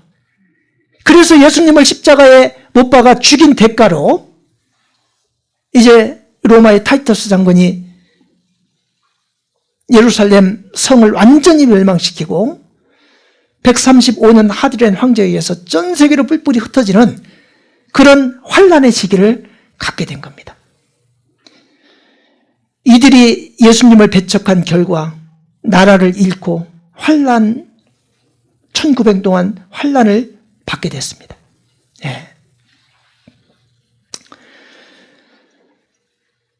또 이스라엘 유태인들은요 아직도 메시아를 알지 못합니다. 혹시 당신의 신앙 상태는 이렇지 않습니까? 교회는 꾸준히 다니는데 지옥 갈까 봐 불안하고 두렵고 답답하다. 거듭남 구원의 확신이 없다. 매일매일 회개하는데 죄보따리는 항상 따라다녀. 항상 답답해. 율법을 지키려고 하는데 매일매일 범하기만 하고, 입으로 시인하고 믿으려 하는데 마음은 멀기만 하고, 이적 기적 본능을 체험했는데 그때뿐 허전 허무하고, 직분은 가졌는데 믿음은 안 생기고, 교회는 오래 다녔는데 성경은 까막눈이고, 성경을 읽어도 전혀 뜻을 모르고, 열심히 교회는 다니는데 부족해서 얼마만큼이야 천국 갈지 모른다. 이건요, 영혼 구원은 망각하고 자기 힘으로 자기 열심으로 천국 가려고 하다 보니까 그런 거예요.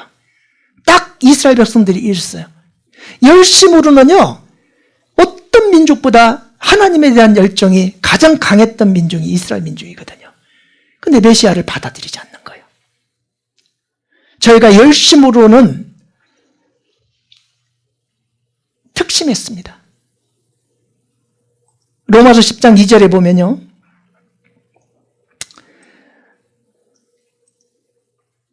내가 증거하노니 저희가 하나님께 열심히 있으나, 열심은 대단 특심했습니다. 지식을 쫓은 것이 아니라 하나님 말씀을 따라 쫓은 것이 아니에요. 하나님의 의를 모르고 자기 의를 세우려고 힘써 하나님의 의를 복종치 아니하였느니라. 이게 이스라엘 백성이에요. 잘못 믿는 이유가 있어요. 성경을 몰라요. 교회는 오래 다녔는데요, 성경 까막눈이에요. 막 40년, 50년 장로 권사라고 하는데요, 성경 하나도 몰라. 왜 그럴까요? 성경 공부 안 하고요, 그냥 자기 생각으로 교회를 다니는 거예요. 그냥 주일날 목사님 설교만 듣고 그거 가지고 그 설교 가운데 무슨 복음이 있습니까? 구원받지도 못한 사람한테 당신은 하나님의 자녀입니다, 하나님의 자녀는 이렇게 살아야 됩니다 말을 하는데, 하나님의 자녀가 아닌데 그렇게 살 수 있어요? 네. 항상 배우는데도 모르고 외우면서도 몰라. 이스라엘 백성이 그랬습니다. 말씀을 따라 믿는 것이 아니에요. 그냥 두어라. 저희는 소경이 되어 소경을 인도하는 자로다. 만일 소경이 소경을 인도하면 둘이 다 구덩이에 빠지리라 하신대. 거듭나지 못한 사람들이요, 거듭나게 못합니다. 예. 이스라엘 백성들은요, 그냥 열정은 특심했는데요, 메시아를 받아들이지 않았어요. 지금도 유대인들은 예수님을 인정하지 않습니다. 유대인들한테요, 예수님이 누구냐고 물어봤어요. 그러니까 뭐라고 하는지 아십니까? 이거 한번 보셔요.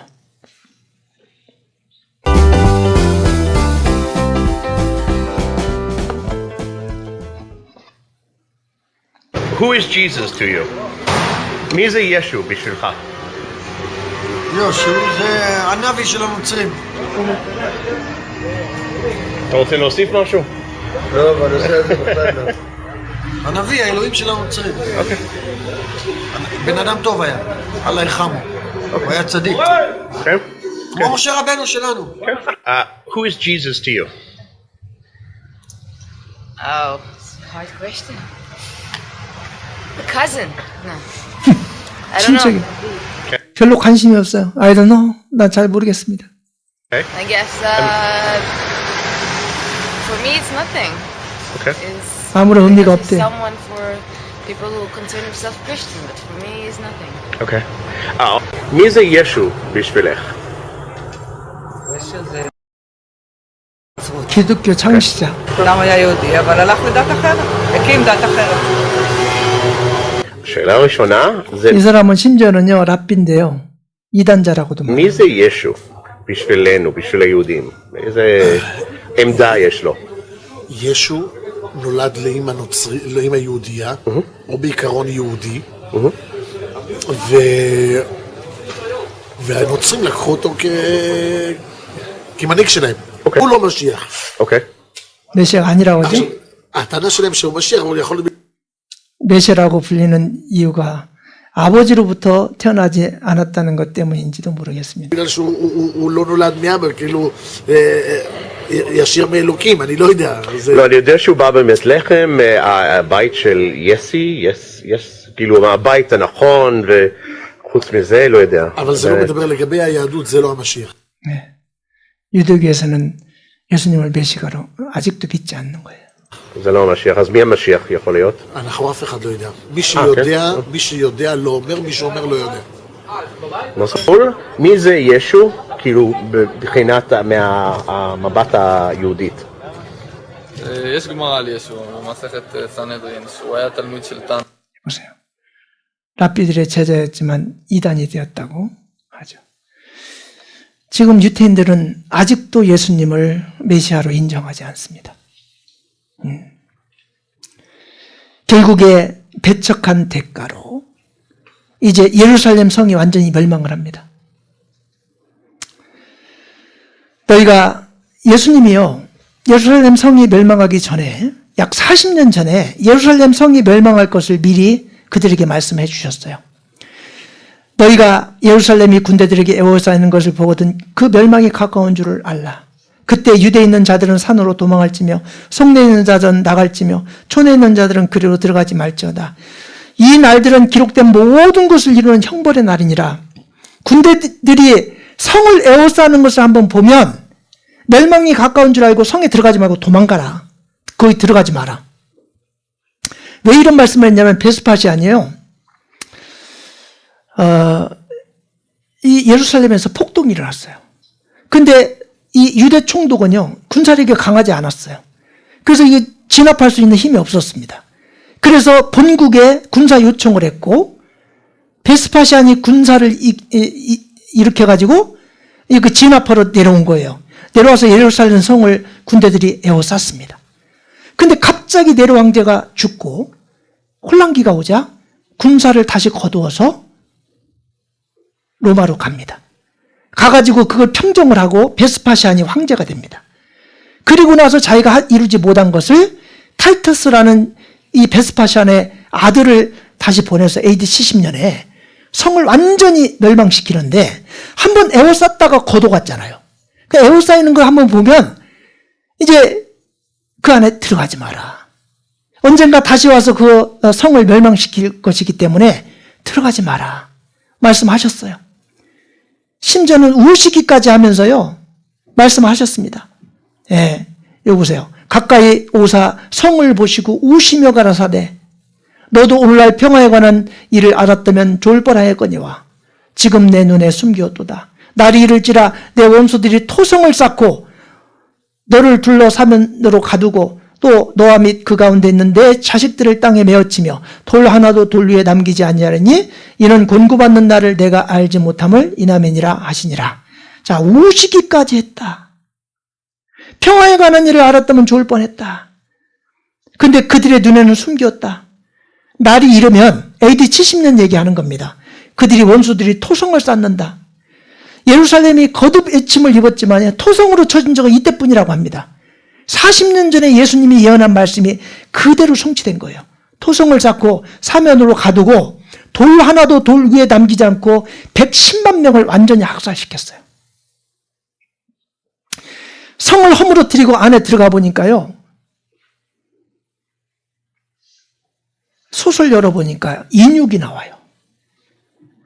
토성을 쌓고 고사작전을 피자 그 안에 있는 먹을 것을 다 먹고 먹을 게 없으니까요. 풀뿌리 나무뿌리 캐먹고 그래도 먹을 게 없으니까 자식을 잡아먹기 시작한 거예요. 근데 그 끔찍한 사건이 있을 것을 미리 말씀을 하셨어요. 돌 하나도 돌 위에 남기지 않고 다 그 성이 허물어질 것을 말씀하셨고 내가 대적에게 에워싸이고 맹렬히 쳐서 곤란케 함을 당함으로 내 하나님 여호와께서 내게 주신 자녀 곧 내 몸에 뭘?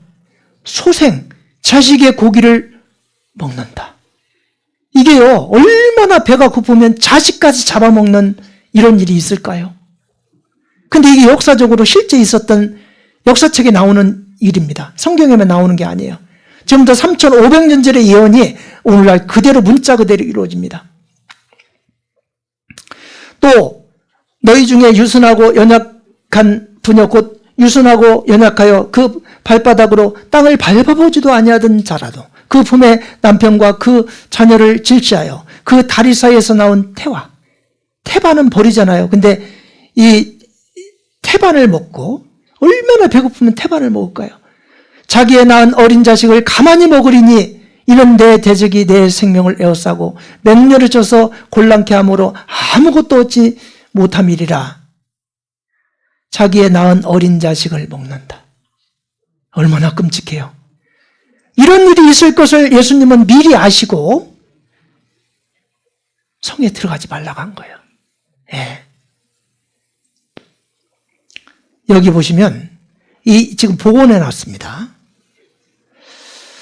서기 66년 29세의 내로는 베스파시안에게 그 아들 타이투스를 대동하고 5만 8천의 군대로 예루살렘을 치게 하여 그 당시 유대 장군 요세푸스와 맞서서 요세푸스는 4만 명 병력을 잃고 패한 후 네로가 죽고 베스파시안이 황제가 되자 이제 군사를 거둬서 다시 가가지고 이제 베스파시안이 황제가 됩니다. 그리고 타이투스로 하여금 다시 침략해 하여 서기 69년 말부터 예루살렘 성벽을 10만의 병력으로 허물기 시작하였으나 삼겹의 성벽과 90개의 탑 때문에 70년 4월부터 8월 28일까지 약 5개월 동안 성벽 주위에 뭘 쌓아요?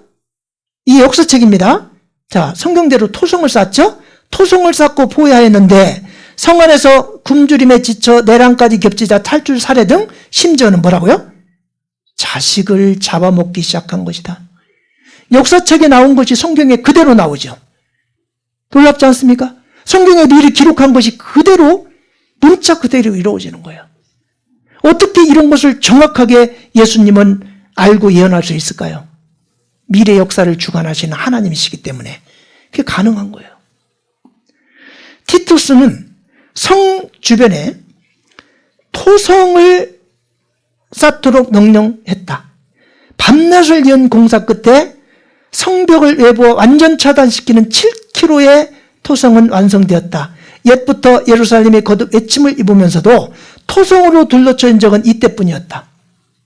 예언한 그대로 예루살렘 성 주변에 토성을 쌓았다. 돌 하나도 돌 위에 남기지 아니하리라. 이 말이 그대로 성취됐는데요. 서쪽 벽 일부를 이렇게 삼벽의 벽으로 된 이 난공불락의 이 예루살렘 성을 우리가 다 허물었다는 것을 증명하기 위해, 이렇게 기념하기 위해서요. 서쪽 벽 일부를 남겨놨어요. 거기가 통곡의 벽입니다. 그리고 나머지 다 돌 하나도 돌 위에 남기지 않고 다 허물겠다는 이 말씀대로 예루살렘 성전은 완전히 금으로 막 이렇게 도장이 되어 있었거든요. 불을 쳐질러 가지고 다 그 금이 녹아서 그 성벽으로 다 들어가자 그거를 다시 쳤죠. 돌 하나도 돌 위에 남기지 않고 다 허물었다는 이야기가 있습니다. 이 말씀 그대로 이게 서쪽 벽 일부가 남겨져 있는 건데 나머지는 복원해 놓은 겁니다. 이게 다르죠? 통곡의 벽입니다. 한쪽은 남자들, 이 바깥쪽은 여자들, 딱 남녀를 구분해서 딱 들어갑니다. 저도 2000년도에 여기 가가지고 이 통곡의 벽을 보고 왔습니다. 이렇게 여기 가서 기도합니다. 이게 타이투스 개선문이에요. 로마에 가면 있습니다. 개선문이 많은데요. 이게 작은 개선문 중에 하나더라고요. 개선문이 여러 개가 있습니다. 큰 거는 정말 큰데 이 타이투스 개선문은 큰 개선문은 아닌데 이 안쪽에 요 안쪽에서 이렇게 보면은 이렇게 이제 등대, 금초대죠. 이 등대를 약탈해 가는 거, 나팔 같은 거 약탈해 가는 이 장면을 조각으로 해가지고요. 여기다 이렇게 해놨어요. 예루살렘 성이 완전히 멸망을 했습니다. 어떤 분들 그럽니다. 아이고, 하나님 너무 잔인하시다고. 아니, 자기 백성들 저렇게 잔인하게 1900년 동안 학살당하는데 하나님 왜 침묵하시냐고. 근데 여러분, 하나님은요, 계속 이스라엘 백성들에게 기회를 줬어요. 선지자들을 계속 보내갖고 경고했어요. 우상을 숭배하고 하나님과 멀어지고 하나님을 배반하고 그럴 때마다 선지자 보내서 당신들 그렇게 하면 저주받는다. 환난받는다. 돌이켜라. 보내면 선지자 죽여버려. 또 보내면 선지자 죽여버려. 그 나중에요. 하나님의 아들 예수님을 보낸 거예요. 그랬더니 예수님까지 죽여버렸어요. 자, 여러분 한번 생각해 보셔요. 어떤 귀한 집 아들이 있어요. 근데 못된 짓을 막 하고 다니는 거예요. 막 아버지 욕먹이고, 예? 못된 짓 하고 다니는 거예요. 그럼 아버지가 어떻게 합니까? 너 이놈 자식 이리 와. 예? 너 한 번만 더 이런 짓 하면 너 진짜 혼난다. 경고하겠죠. 그죠? 그런데도 아버지 말 안 들어. 막 못된 짓 계속 하고 다녀. 그러면 가만 놔둬야 돼요. 데려다가 몽댕이로 다리 몽댕이 분질러 버려야 돼. 분명히 경고했잖아요. 다시 또 이런 못된 짓 하면 너 혼난다. 약속을 했으면요. 정말 자식을 아끼는 아버지라면 어떻게 해야 돼요? 잘못하면 약속한 대로 혼내야 되잖아요. 그래야 옳은 길로 가잖아요. 몇 번의 기회를 계속 줬는데 손자들 죽여버리는 거예요. 말 안 들어요. 분명히 하나님 아까 뭐라고 약속했어요? 신명기 28장에 순종하면 복을 주겠다. 그렇지만 불순종하면 저주를 주겠다. 이렇게 말씀을 하신 거예요. 그러면은 약속을 하셨기 때문에 약속을 안 지키면 하나님은 거짓말한 거예요. 순종하지 않는데 그들에게 환난을 주지 않는 것은 거짓말한 거잖아요. 어떻게 해서건 그들을 돌이켜가지고 환난 받지 않았어요. 근데 계속 그들은 말을 듣지 않는 겁니다. 이거 봐요. 예루살렘아 예루살렘아 이스라엘에게 하는 말입니다. 예루살렘아 예루살렘아 선자들을 죽이고 내게 파송된 자를 돌로 치는 자요. 암탉이 그 새끼를 그 날개 아래 모음같이 내가 내 자녀를 모으려한 일이 몇 번이냐. 그러나 너희가 원치 아니하였도다. 보라 너희 집이 황폐하여 버림받으리라. 이렇게 자식을 날개 아래 이렇게 모음같이요. 하나님은 이스라엘 백성을 사랑해요. 그래서 그들의 암탉이 그 새끼를 날개 아래 모음같이 너희를 모으려한 일이 몇 번이냐. 근데 원치 않은 거예요. 예레미야 25장의 4절에 보면 여호와께서 그 모든 종 선지자를 너에게 보내시되 부지런히 보내셨으나 너희가 듣지 아니하였으며 귀를 기울여 들으려고도 아니하였도다. 이런 말이 계속 나옵니다. 너희 하나님 여호와께서 나를 보내사 너희에게 명하신 말씀을 내가 오늘날 너희에게 고하였어도 너희가 그 목소리를 도무지 순종치 아니하였은즉 너희가 가서 우거하려 하는 곳에서 칼과 기근과 연병에 죽을 줄 분명히 알지니라. 여기요. 계속 말을 안 듣니까 너희가 이렇게 되어도 내게 청종치 아니하면 너희 죄를 인하여 내가 너희를 7배나 7배나 더 징치할지라. 여기도 너희에게 7배나 더 재앙을 내릴 것이라. 여기 보면 너희가 이같이 될지라도 내게 청종치 아니하고 내게 대항할진대 내가 진노로 너희에게 대항하되 너희 죄를 인하여 7배나 더 징치하리니. 계속 경고해도 말 안 듣는 거예요. 그래서 내가 너희를 열방 중에 흩을 것이요 내가 칼을 빼어 너희를 따르게 하리니 너희의 땅이 황무하며 너희의 성읍이 황폐하리라. 아무리 경고해도 말을 듣지 않으니까 열방 중에 흩은다. 분산, 전 세계로 뿔뿔이 흩겠다. 그리고 칼을 빼어 너희를 따르게 한다. 학살이 따른다는 얘기죠. 그리고 땅이 황폐한 땅이 될 것이다. 그 적과 꿀이 흐르는 비옥한 땅이 황폐한 땅이 될 것이다. 근데 이 세 가지가 그대로 성취됐거든요. 만약에 이들이 순종했더라면 그렇게 될 이유가 없습니다. 이렇게 비옥했던 땅이 이렇게 황폐한 땅이 된 거예요. 에스겔 33장 28절 이하에 보면 내가 그 땅으로 황무지와 놀라움이 되게 하고 그 권능의 교만을 그치게 하리니 이스라엘 산들이 황무하여 지나갈 사람이 없으리라.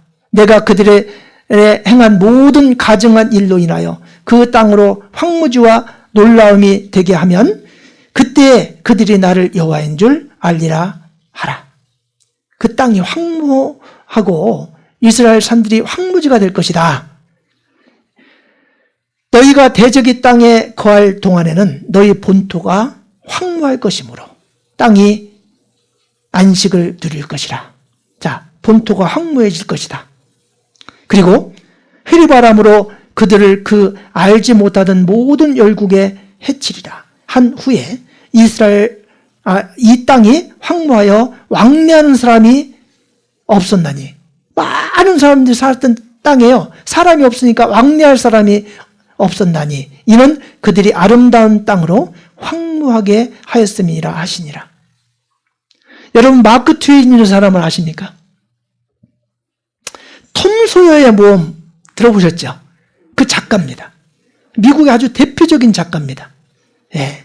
마크 트웨인은 1856년 자신이 갈릴리 호수에서 예루살렘까지 가는 길에 40마일 64km를 가는 동안 나무 한 그루를 보지 못하였고 사람 한 명을 보지 못하였다고 그의 여행기 The Innocence of Road라는 때묻지 않은 사람들 세계로 떠나는 여행기에서 여행기입니다. 이 책에 이렇게 말하고 있습니다. 그런 또한 이스라엘 땅은 사람이 살기 거의 불가능한 땅이다. 실제 이스라엘 여행하면서 황폐한 땅이 된 모습을 마크 트웨인이 묘사한 거예요. 사람 한 사람 찾아볼 수가 없었다. 예언한 그대로 이루어지는 거 보셔요. 목자들이 밤에 양떼를 지키고 천사들이 노래하던 거룩한 땅에는 더 이상 살아있는 생명체는 없다. 황폐한 팔레스타인 땅에는 맹수와 살구머니 숨어있는 여우만이 고독한 침묵 속에서 잠을 잔다. 마크 트웨인이 한 말이에요. 황폐화됐습니다. 그러므로 내가 너에게 이르노니 하나님의 나라를 너희는 빼앗기고 그 나라에 열매 맺는 백성이 받으리라. 이방인에게 복음이 넘어온 거예요. 유대인은 주 예수와 선지자들을 죽이고 우리를 쫓아내고 하나님을 기쁘시게 아니하고 모든 사람에게 대적이 되어 우리가 이방인에게 말하여 구원 얻게 함을 저희가 금하여 자기 죄를 항상 체험해 노하심이 끝까지 저희에게 임하였느니라. 예. 예수님을 십자가에 못 박아 죽였습니다. 선지자들을 보내면 죽였습니다. 그래서 이제 전 세계로 뿔뿔이 흩어져서 환난을 받을 수밖에 없는 거예요. 이는 내가 내 종 선지자들을 그들에게 보내되 부지런히 보내었으나 그들이 나 여호와의 말을 듣지 아니함이라. 여호와의 말이니라. 이런 말이 계속 반복해 나와요. 예. 결국에 이제 이 이스라엘 땅은 완전히 황폐한 땅이 되고 그들은 전 세계에 뿔뿔이 흩어져서 환난을 받을 수밖에 없습니다. 내 생명이 의심나는 곳에 달린 것 같아서 주야로 두려워하며 내 생명을 확신할 수 없을 것이라. 내 마음의 두려움과 눈에 보는 것으로 인하여 아침에는 이르기를 저녁이 되었으면 좋겠다 할 것이요 저녁에는 이르기를 아침이 되었으면 좋겠다 하리라. 2차 세계대전 중에요 유태인 600만 명이 죽는데 포로 수용소를 만들어 놓고 도착하면요 언제 죽을지 몰라요. 생명이 의심나는 곳에 달린 것처럼요 생명을 확실할 수 없어요. 언제 죽을지 몰라요. 아침이 되면 불려가면 죽잖아요. 그러니까 저녁이 됐으면 좋겠어요. 저녁에는요 너무 배고프니까 이제 낮이 되면 밥이라도 한 끼 먹으니까요 저녁에는 아침이 됐으면 좋겠고 아침에는 저녁이 됐으면 좋겠고 이 고단한 그들의 삶을 보여주는 말이잖아요. 2차 세계대전 중에 이것이 그대로 3500년 전에 예언한 신명기 말씀이 그대로 성취됩니다. 만군의 여호와께서 이같이 말씀하시되 보라 내가 칼과 기근과 연병을 그들에게 보내어 그들로 악하여 먹을 수 없는 악한 무화과 같게 하겠고 내가 칼과 기근과 연병으로 그들을 따르게 하며 그들을 세계 열방 중에 흩어 학대를 당하게 할 것이며 내가 그들을 쫓아보낸 열방 중에서 저주거리와 놀람과 치수와 모욕거리가 되게 하리니 그 택한 민족 이스라엘 백성이 전 세계에 흩어져서 칼이 따르고 기근이 따르고 연병이 따르고 세계 열방 중에 흩어서 학대를 당하고 저주거리와 놀람과 치수와 모욕거리가 되게 된다. 2600년 전의 예언이 오늘날 그대로 성취가 됩니다. 성경 사실 아닙니까? 미리 예언한 그대로 완벽하게 이루어집니다. 이스라엘이 하나님께 불순종한 결과 약속의 땅은 황폐 버려진 땅이 되고 이스라엘 민족은 전 세계에 쫓겨나서 뿔뿔이 흩어지고 예수님을 통해 받게 될 복은 온갖 저주와 죽음으로 바뀌었어요. 70년 타이터스 장군에 의해서 예루살렘 성이 멸망을 하고 110만 명이 학살 이산됩니다. 135년 하드렬 황제에 의해서요 985개 도시가 파괴되고 58만 명이 학살 완전히 이산됩니다. 흑사병이 돌 때 유태인들이 우물에 독약을 넣었다는 혐오를 잡아서 학살시키고 2차 세계대전 중에 유태인 600만 명이 학살을 당했는데 그 당시 유태인 전체 수의 60%, 3분의 2가 죽습니다. 다이뼈를 달게 하고 수용소에 수용을 했는데 특히 폴란드의 아우슈비츠 수용소에 600만 중에 300만 명을 죽인 악명 높은 수용소입니다. 예, 폴란드 아우슈비츠 수용소인데 여기서만 300만 명이 가스 사형실에서 죽어갔다. 전 유럽에서 600만 명이 학살되어 한 줌의 재로 사라졌다 그랬어요. 아우슈비츠 수용소 지금도 있습니다. 아우슈비츠가 있던 폴란드 300만 명. 아우슈비츠 참국 막을 수 없었나? 네. 독일 점령지에 세워졌던 2만여 개의 강제 수용소의 위치입니다. 이렇게 많은 곳에 수용소를 만들어 놓고 유태인을 조직적으로 다 죽이려고 했어요. 씨를 말려버리려고 했습니다. 유대인들은 하나의 인종인 것은 틀림없으나 인간은 아니다. 히틀러가 한 말이에요. 다 죽여라. 하루 일과표를 보니까 아침 6시에 일어나서 강제 노동합니다. 12시까지. 4시에 기상, 점호하고 6시부터 강제 노동합니다. 그리고 점심시간 1시간 있고 이제 1시부터 강제 노동하고 저녁 없습니다. 점호하고 저는 숙소에 들어가 자는 거예요. 그러니까 점심 한 끼, 컵라면 하나 정도의 열량 그것만 하루에 줘요. 그러니까 다 빼짝 말라가지고 눈은 쑥 들어가고 그 영상 보면 그렇습니다. 얼마나 고단했겠어요. 샤워실로 불렸던 공포의 가스실. 멀리서 이제 오면은 이제 개운하게 샤워하고 쉬게 해주겠다.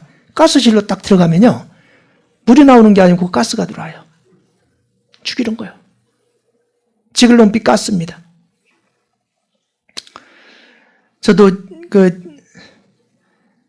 예루살렘 가가지고 이 가스실을 봤습니다. 네. 작센하우젠 독일에 있는 강제 수용소 600만 유대인 학살 나치 만행 잊지 말자. 소리 막 지르고 하니까 그걸 시선을 돌리기 위해서 악사들을 동원해서 연주를 하게 하고 말타기 조롱을 하잖아요. 그리고 머리털을 잘라가고 코가 크면 유태인이다 잡아가고 포로 수용소를 닭장처럼 만들어 놓고 수용을 했어요. 이게 엘리 위젤인데요.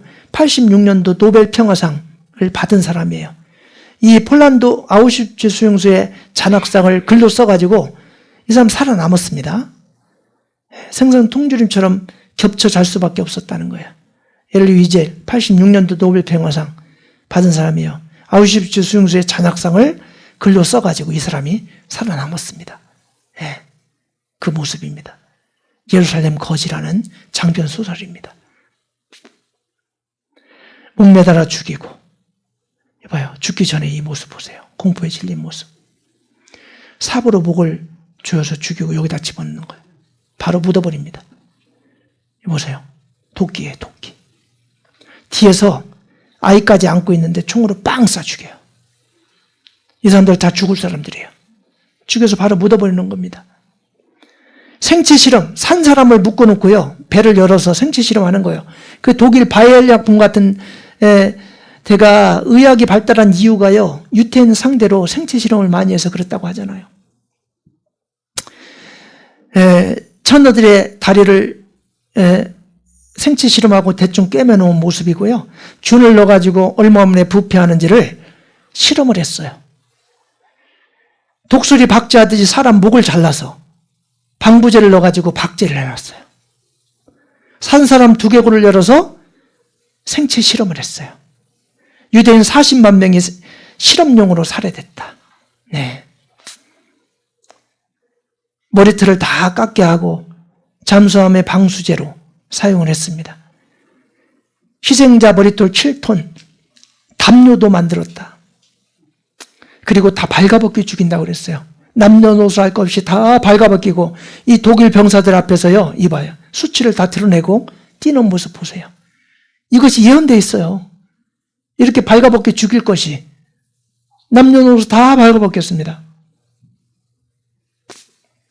온 바다가 인구로 채워져 있고 온 세상에 갈대가 펜이며 온 세계인이 글을 쓴다 해도 유대인이 받은 박해를 모두 쓰기 어렵다. 얼마나 심한 박해를 받았는지.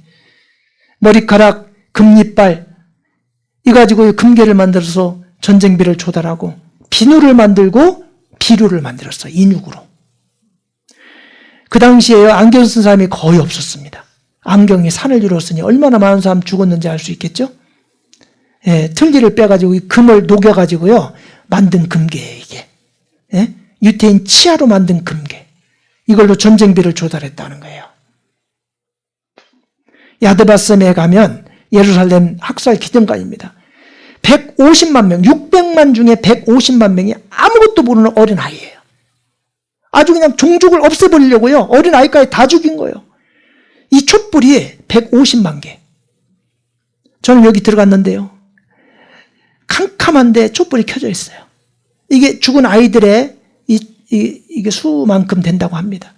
근데 이 안에 들어가면요, 나레이터가요, 막 슬픈 음성으로요, 아이들의 이름을 막 계속 부릅니다. 아무개, 아무개, 아무개. 아이들이요, 여기 통과하고 나오면 엉엉 울어요. 아무것도 모르는 어린 아이들 사진 이렇게 붙어 있거든요. 어느 날 다 죽인 거예요. 이방인에게 복수하겠다는 그런 마음을 갖게 합니다. 하나님은 기회를 줄 만큼 줬어요. 근데 이들이 원치 않은 겁니다. 네. 이거 한번 보겠습니다.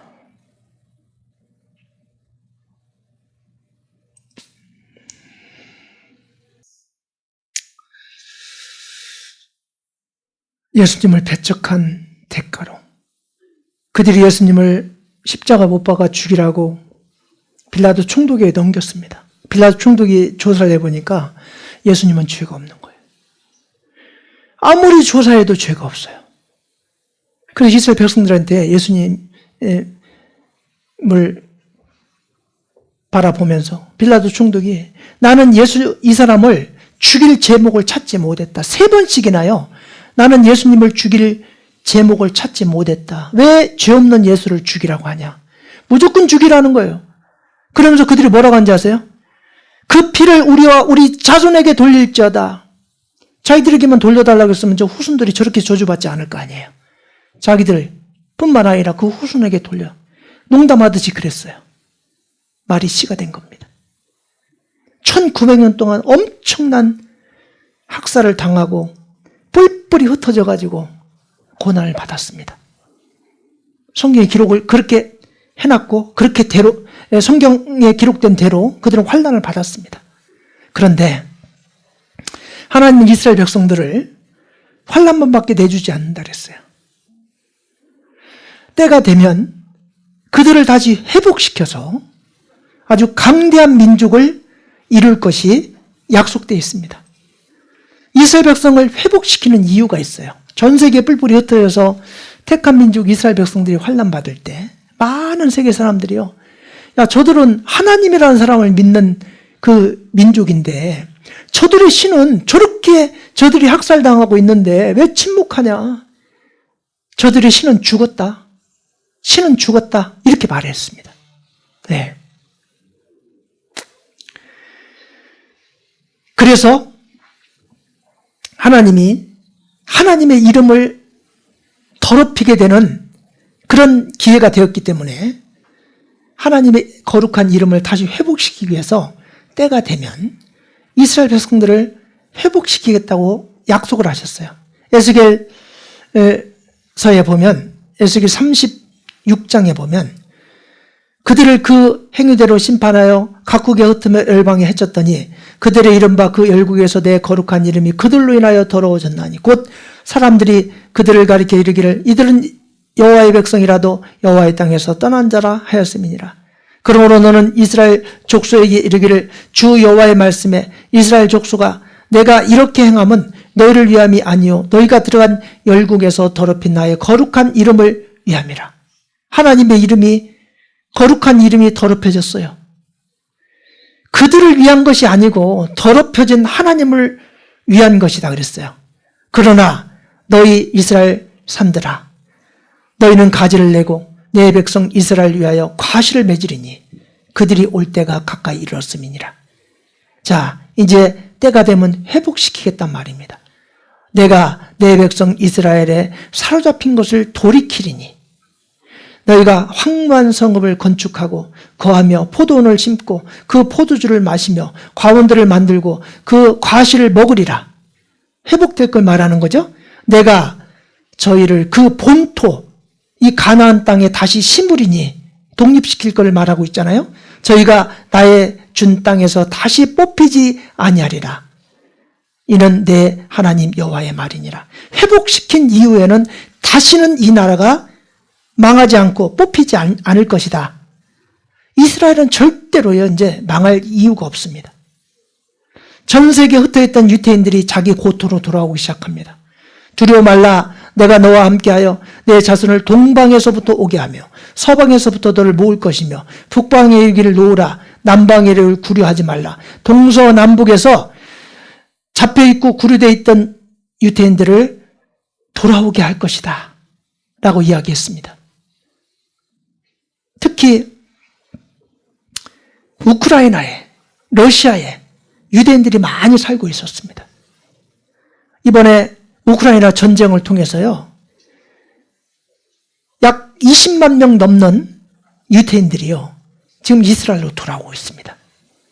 그래서 우크라이나 전쟁이 우크라이나에 있는 유대인들을 자기 고토로 돌아오게 하기 위해서 전쟁을 일으킨 것이 아닌가라는 분석을 하기도 합니다. 동서남북에 흩어있던 유태인들, 자기 고토로 돌아오기 시작했습니다. 예. 여기 영상 한번 보겠습니다. 우크라이나 유대인들이 전쟁을 피해 이스라엘로 이주해 새로운 삶을 시작합니다. 이스라엘 정부는 이들을 환영하며 다양한 방법으로 지원하고 있습니다.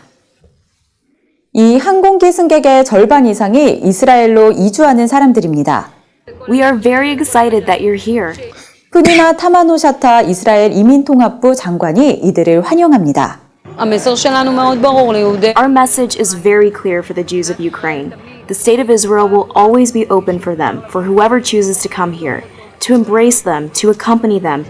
우크라이나 유대인들 가운데 일부는 크리스천과 유대인의 국제 교류기관 IFCJ의 지원으로 이스라엘에 입국합니다. 우크라이나의 위태로운 상황으로 인해 더 많은 유대인들이 이스라엘로 향할 예정입니다. Israel was created to be a safe haven for the Jewish people. IFCJ는 수십 년간 이스라엘로 이주하는 유대인들을 도왔습니다. This is biblical prophecy coming to fruition. When you read the scriptures, how awesome is it that you don't only see it unfolding before your eyes, but that you're taking part in it. This is all possible, everything, all these new immigrants coming off the plane in Israel, the fulfillment not only of their dream, but the dream of the prophets 2,500 years ago. 예. 동서남북에 흩어있던 유태인들이 자기 고토로 돌아올 것이 예언되어 있는 겁니다. 특히 북방 땅에서 자기 고토로 돌아올 것이 예언되어 있는데, 이스라엘에서 북방으로 쫙 올라가면요, 우크라이나 오데사가 나옵니다. 그리고 더 올라가면요, 모스크바가 나옵니다. 북방 땅은 러시아와 우크라이나에 있던 유태인들이 자기 땅으로 돌아올 것을 말하고 있는 겁니다. 내 눈을 들어 사면을 보라. 무리가 다 모여 내게로 오느니라.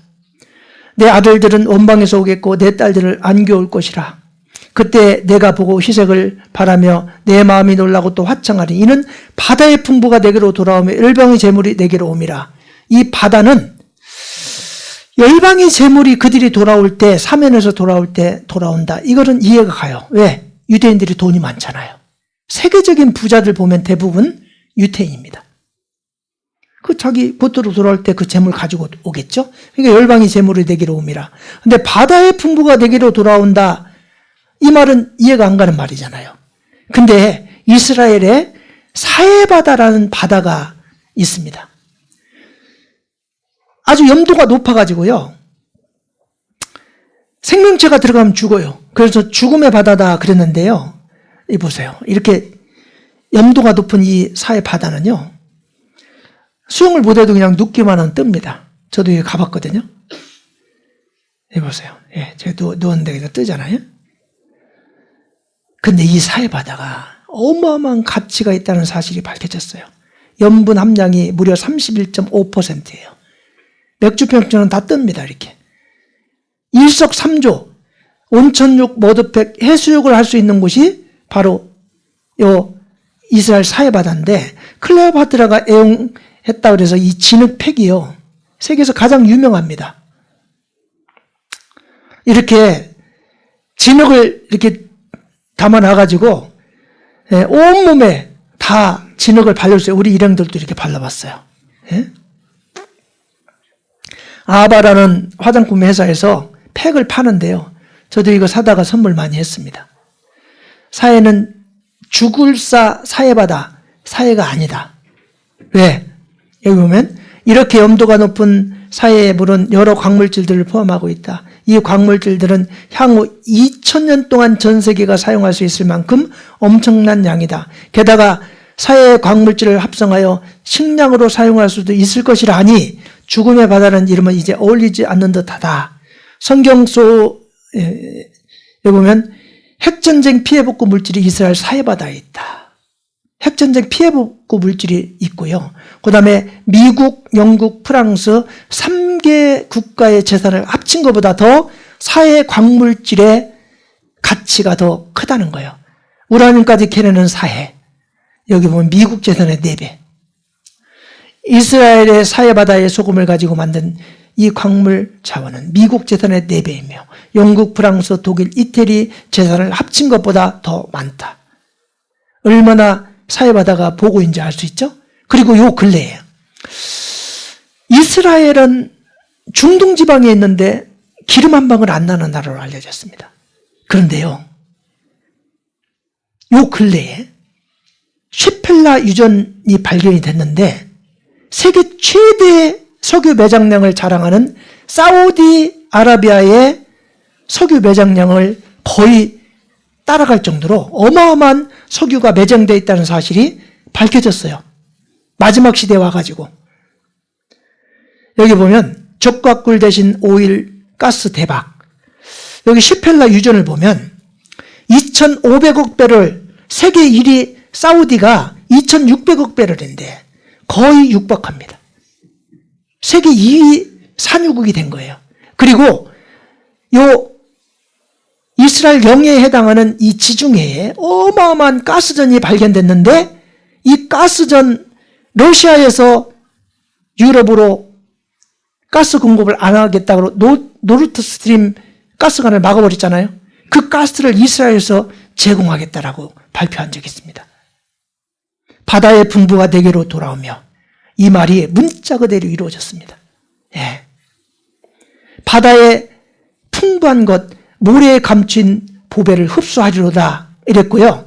아셀제파 땅 밑에서요, 그 발이 기름에 잠길지로다. 성경에 예언되어 있어요. 근데 실제 그 석유가 발견된 겁니다.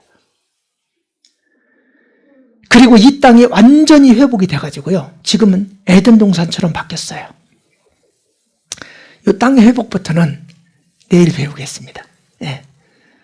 내일은요, 지금까지가 과거에 있었던 일들이라면 이제 내일은요, 우리 시대에 일어나는 일들이 예언된 것이 성취되는 것을 배우려고 합니다. 아주 재밌을 겁니다. 그리고 앞으로 인류 역사가 어떻게 갈 것인지, 미래 역사가 어떻게 될 것인지 그런 것도 성경 안에 다 기록이 되어 있어요.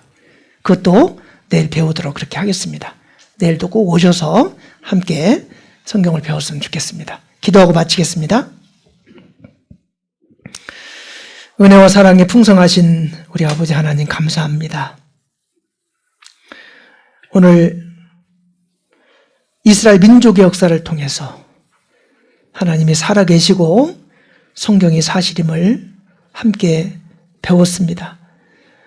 미리 말씀하신 이스라엘 민족의 역사가 말씀하신 문자 그대로 성취되는 모습을 통해서 성경은 사실이고 또 이스라엘 배후에 하나님이 있음을 배웠습니다. 이제 내일은 우리 시대에 일어날 일들에 대한 예언이 성취되는 모습, 그리고 앞으로 미래의 예언들이 준비되는 모습을 통해서 성경이 사실이라는 걸 배우고자 합니다. 내일도 한 분도 빠짐없이 다 참석할 수 있도록 발걸음 인도해 주시기를 간절히 원합니다. 돌아가시는 걸음도 인도해 주셔서 안전하게 귀가할 수 있도록 도와주옵소서. 예수님 이름으로 감사하며 기도하였습니다. 아멘.